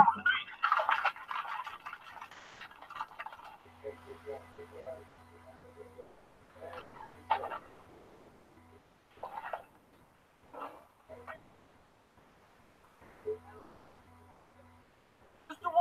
Wallace, they're in the south quarter.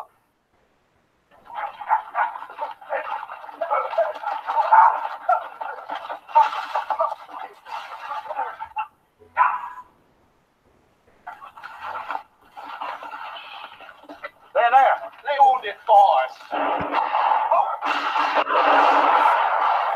It's Cicero. Cicero.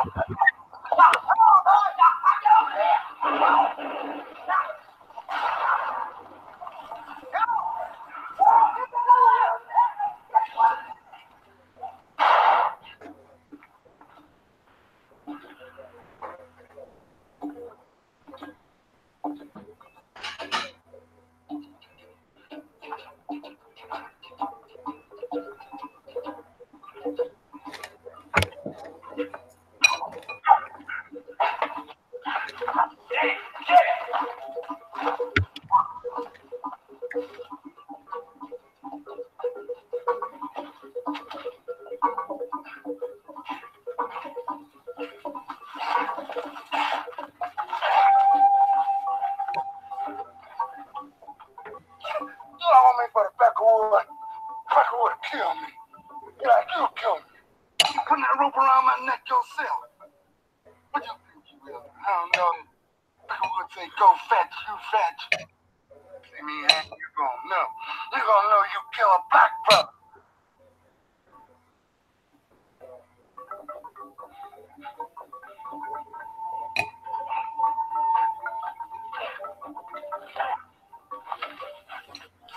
Cicero.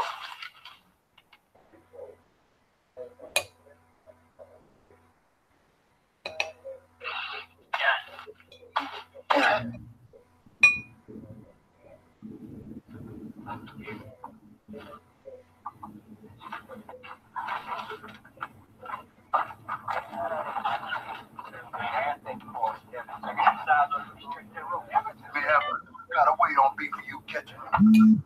You remember that. You remember that all day. You killed me. You remember that. You killed me. Because like you just proved what the Peckerwoods say. We're just beasts. Willing to do anything. Kill each other. No mind. No feeling. Shut up, nigger. Beast wild ain't gonna die like you gonna die. Like a slave. I ain't giving no lifetime of misery and sweat to this Peckerwood. I'd rather die than be a slave. You Peckerwood, that's right. You Peckerwood was oppressed in your own land. We was free. In chains. But now we here. And you just better know. This is just as much our land as it is yours. After you hang me, kiss my ass.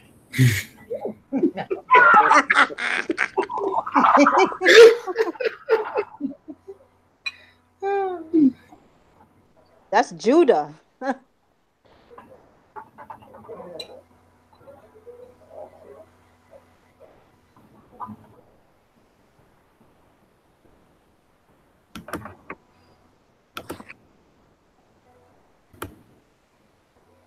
Now that was something. I tell you, I don't understand why we can't get our mindsets right. But if I'm not mistaken, didn't the one that caught him die? They bored him at the end or something. Isn't that the one that they put in a pot of oil or pot of something because he was messing with the one of the slave master's wives or something? Isn't that the same movie? If I'm not mistaken. Yeah, that's the same movie. Okay. So he got the same thing at the end, didn't he? No matter Yah's what. judgment is real. Yeah. No matter what. Yeah, Yah's judgment is real. But they don't think so. They don't think they're gonna have to pay for anything they've done to us. They're getting it now with these California fires, and I hope they understand that. They said that place was something else. That paradise. They said they was burning houses and black folks couldn't live in there. It was terrible. You know, in that clip, when we're dealing with the coons, we're dealing with the ones that will turn us over to the enemy for the sake of the enemy, to make the enemy happy. And we cannot have any mercy for them. It's just that plain and simple. They've chosen their side. So since they've chosen to go along with the enemy at our destruction, how in the hell are we going to turn around and show love to them? We can't. We can't. Because the minute you do that, they will kill you. They will find some damn kind of way to make sure that you're done. They will make sure that you're done. And they don't have a problem saying it. They will say this shit publicly. They will say it publicly. So don't take this as a joke. This is real life. This is real life. And the enemy is real. The oppression that we live under is real. Our freedom is real.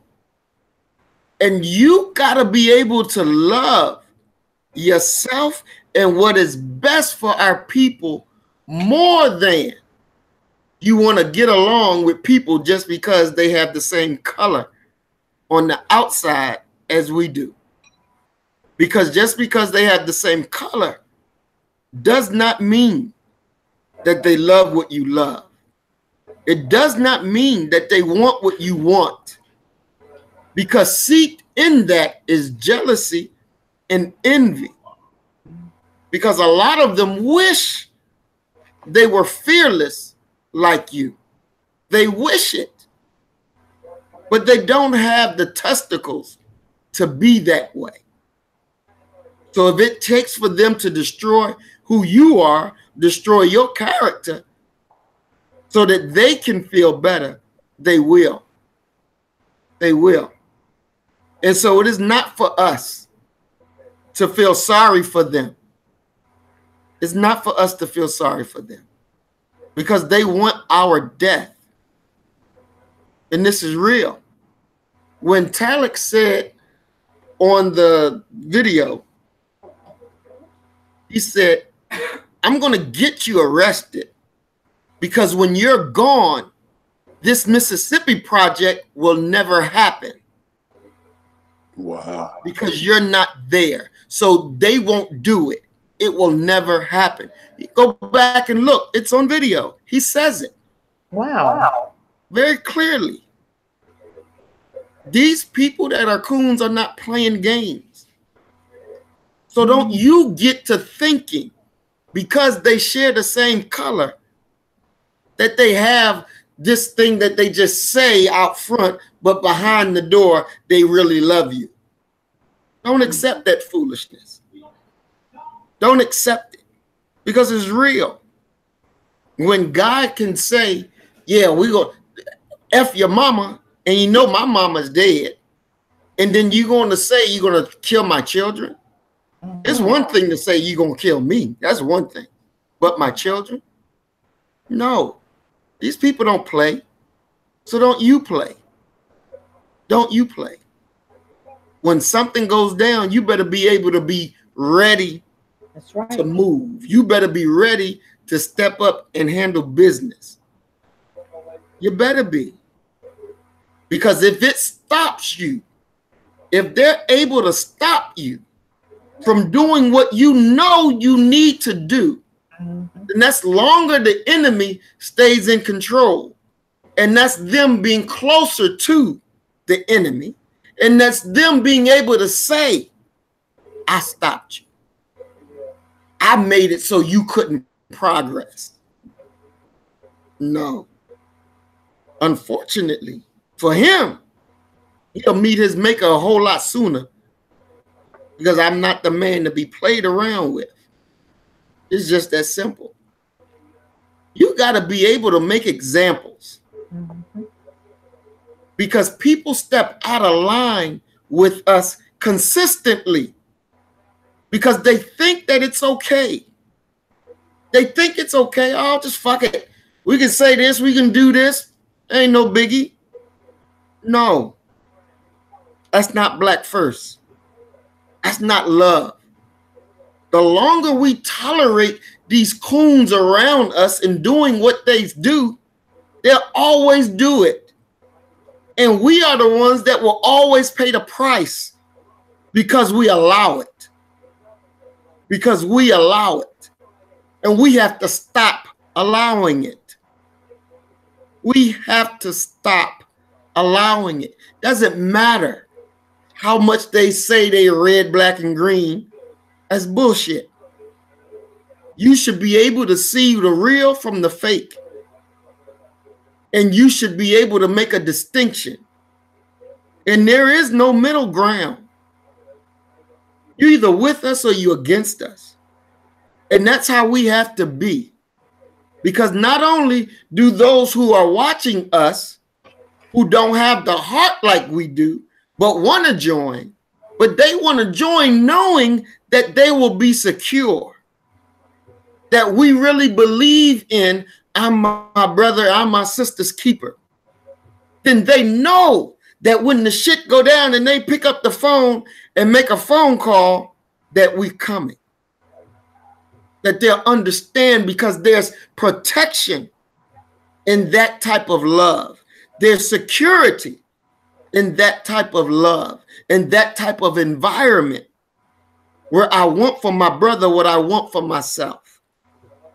And that's that love that we have to have for one another. Because if you won't go up and fight a coon, you damn sure ain't going to do shit against the enemy. You ain't going to do nothing. Nope. It is just that simple. This is the time that we are in. This is the time that we are in. Who will survive? How strong is your foundation? Because there's people out there that talk black first, but they don't live it.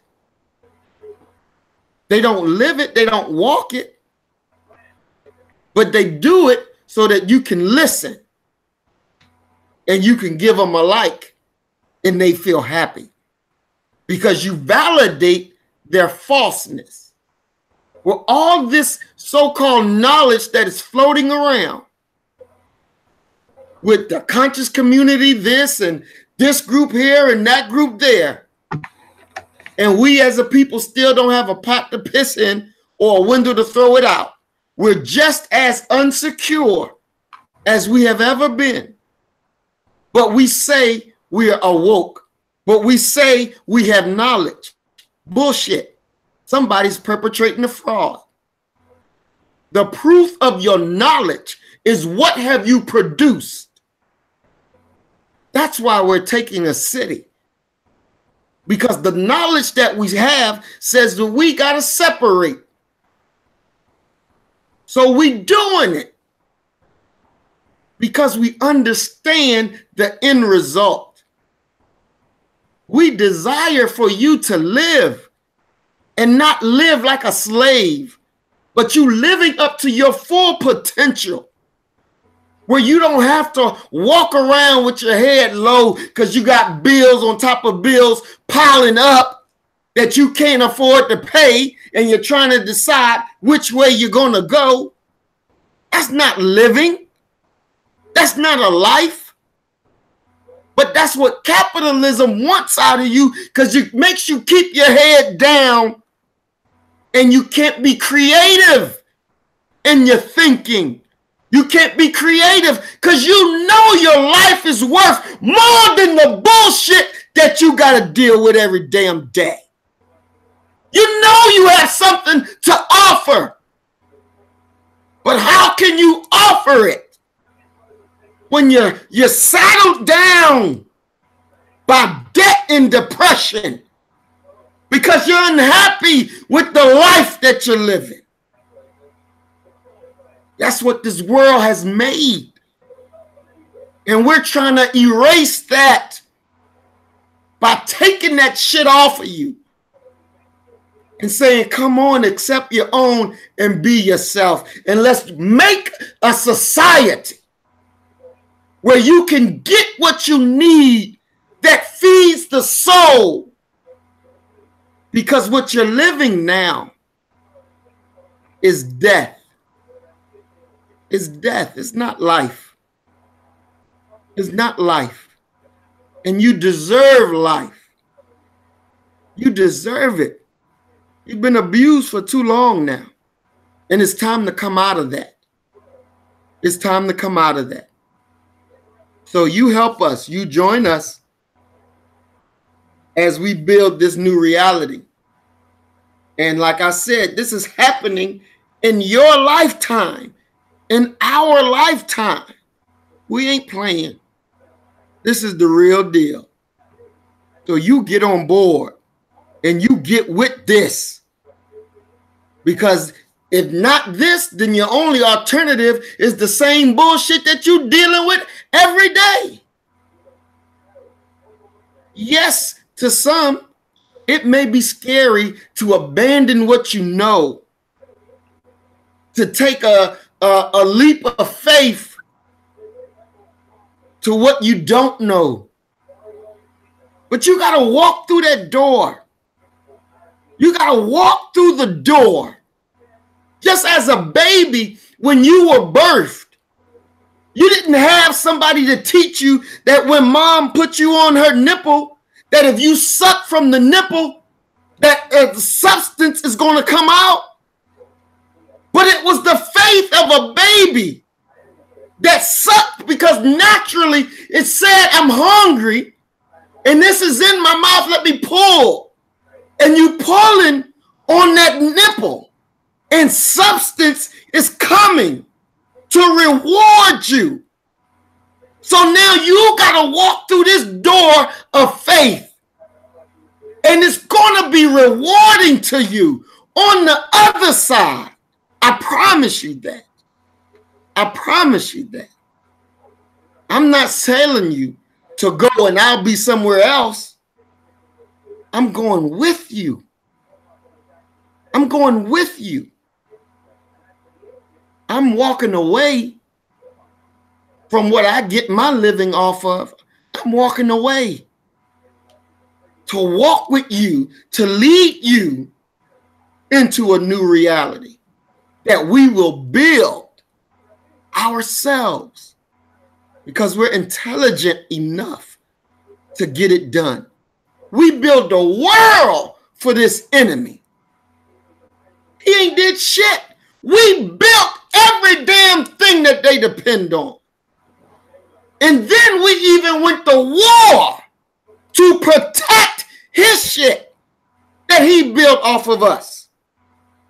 Now it's time for us to build and us to go to war with anybody that decides to come against what we have decided to build. Now we can fight for the enemy. What about fighting for yourself? What about living for yourself? What about doing something that's greater than us for the totality of our people? Our future generations are depending upon us. Just like Nat Turner said, I'm doing this for the future generations. He did that for us. For us. If you want to be free, we got to be willing to pay the price to make it so. Let's not let him die in vain. And none of those that fought so that we may become free, so that we may understand the time and what must be done. We're living in the time of judgment and execution. We have been trained, we have been taught properly by our people. We have been taught properly by our God. Now it's time for us to take that test and to see whether we were good students and to see whether our teachers were good teachers. Don't punk out from you taking that test. Don't punk out and run from that door. Let's go through that door and let's do it together. And I promise you, what they did to Black Wall Street ain't gonna happen this time. What they did to Winston-Salem and all these other places that they done to us, it will not be repeated. I promise you, it will not be repeated. This is what we have to do. So you have to decide. You see, we are on the move. We're going to do it. The question is, are you coming along or are you going to stay in this situation that you yourself know that you're not happy in? That you yourself know you don't approve of this bullshit that's forced upon you. Do something for yourself. And that's going to be my closing argument. And I'll go ahead and let everybody else, or turn it back over to Sister Cassandra so she can let everybody else give their closing remarks. I love y'all. I love y'all. I love y'all. And the proof of it, I put my life on the line to help lead you into a new reality. Because you can do it. I know we can do it. Let's get it done. And I rest my mic.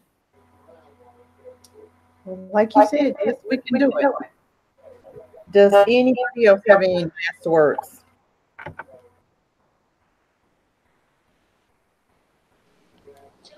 Yeah, I'd like to say, man, I hope that we all can begin to realize exactly who the enemy is. That's going to be first and foremost. Mm-hmm. Because if we're not recognizing who they are, we're never going to be able to overcome them. We're never going to be able to come together and recognize them as a whole. It's going to always be a division. Like Brother Adar says. You know, it's time now. There's been a shift in the paradigm. They're weak. They're fighting amongst each other. It's time for us to go ahead and make our move. And by the time they realize that we're gone and we're up and running, it'll be too late then. Because they're too busy fighting amongst themselves now of having anyone notice. You know, it's time for us to start thinking in a mindset of just us, nobody else. Just us. And it's not hard. It's not hard. They're making it easy, actually, with the way that they're carrying on in the world today. Which they don't actually have to tell me twice. You know, it's okay. I don't want to be bothered with you either. There is no love lost.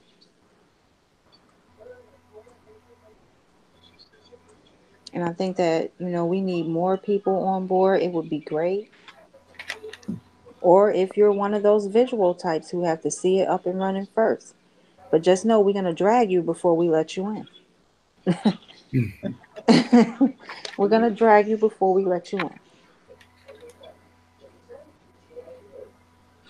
Right, and touching on what Brother Maurice said about how they did Black Wall Street, you know, Mississippi is an open carry state, so we will need everyone in possession of a carrier's license or anything to step up and want to take part in protecting what we have. And even if you don't have the training to handle weapons or anything, we can get everybody trained up on the same level of each weapon so everybody can take part in protecting what we have. Wow, that is good. And we do have information as far as getting your permits online. And I think everybody needs to do that because for real, we're in a war, and we have to understand we are in a race war right now. We've been talking about this race war for years, and nobody actually saw it. But we are in a war right now, and if we don't do something, you guys, we're gonna get ate up. If we don't do something now, we're gonna get our butts towed up. So That's just right. remember, we have the three things that, and the big move is number one. So I think Miss Yaya, you have the applications, or if they want to do this, who do they contact? Yes, they're actually going to contact me. And I wonder, Sister Cassie, can you put my email address in the chat box? I can. Thank you. And we have some other things coming up as well. We're going to get with the elders and speak with them about actually planning like a food and fellowship weekend, a weekend that we can all come together and start to build that rapport with one another, before we go ahead and take that move into Mississippi. It would be great because then we would just move and it's like, okay, that's family. We're just meeting again. So we definitely want to get that in the works. And also, I'll start to put out information about the co-op. It'll either be myself or Golden Melanin, who should be in the chat right now, that you'll hear from about the co-op and also about the food and fellowship weekend.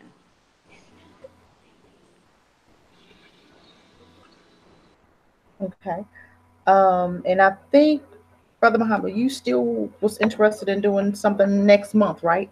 Or is that still kind of in the Well, still?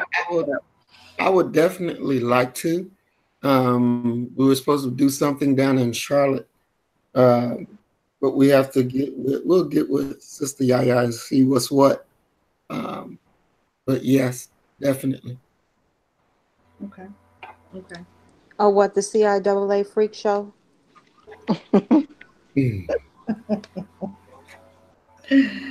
If anybody else has anything else, or are we good?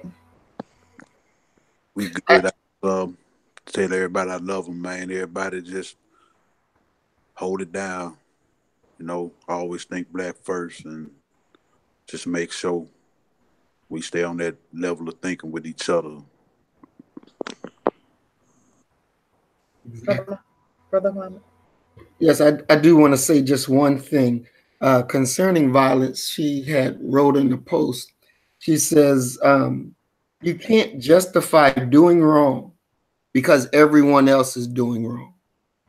And, this new reality is based upon doing what's right. Not doing what's right because you want to be seen doing what's right, but doing what's right because it's right to do.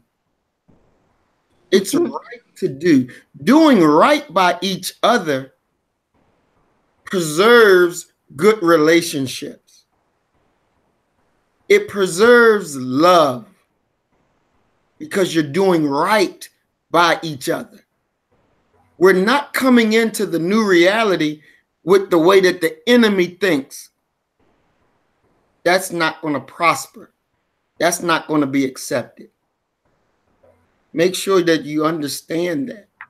You can't bring that foolishness into a new reality. because then you're having the same old foolishness. And we're not going to tolerate that. We're not going to tolerate that. And I do have one last thing to say before we close it out as well, if you all don't mind. Okay.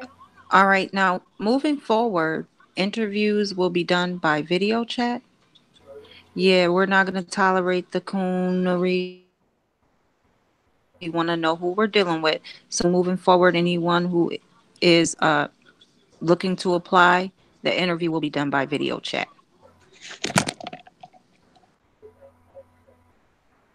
Okay, Brother Maurice, I know you have a slogan.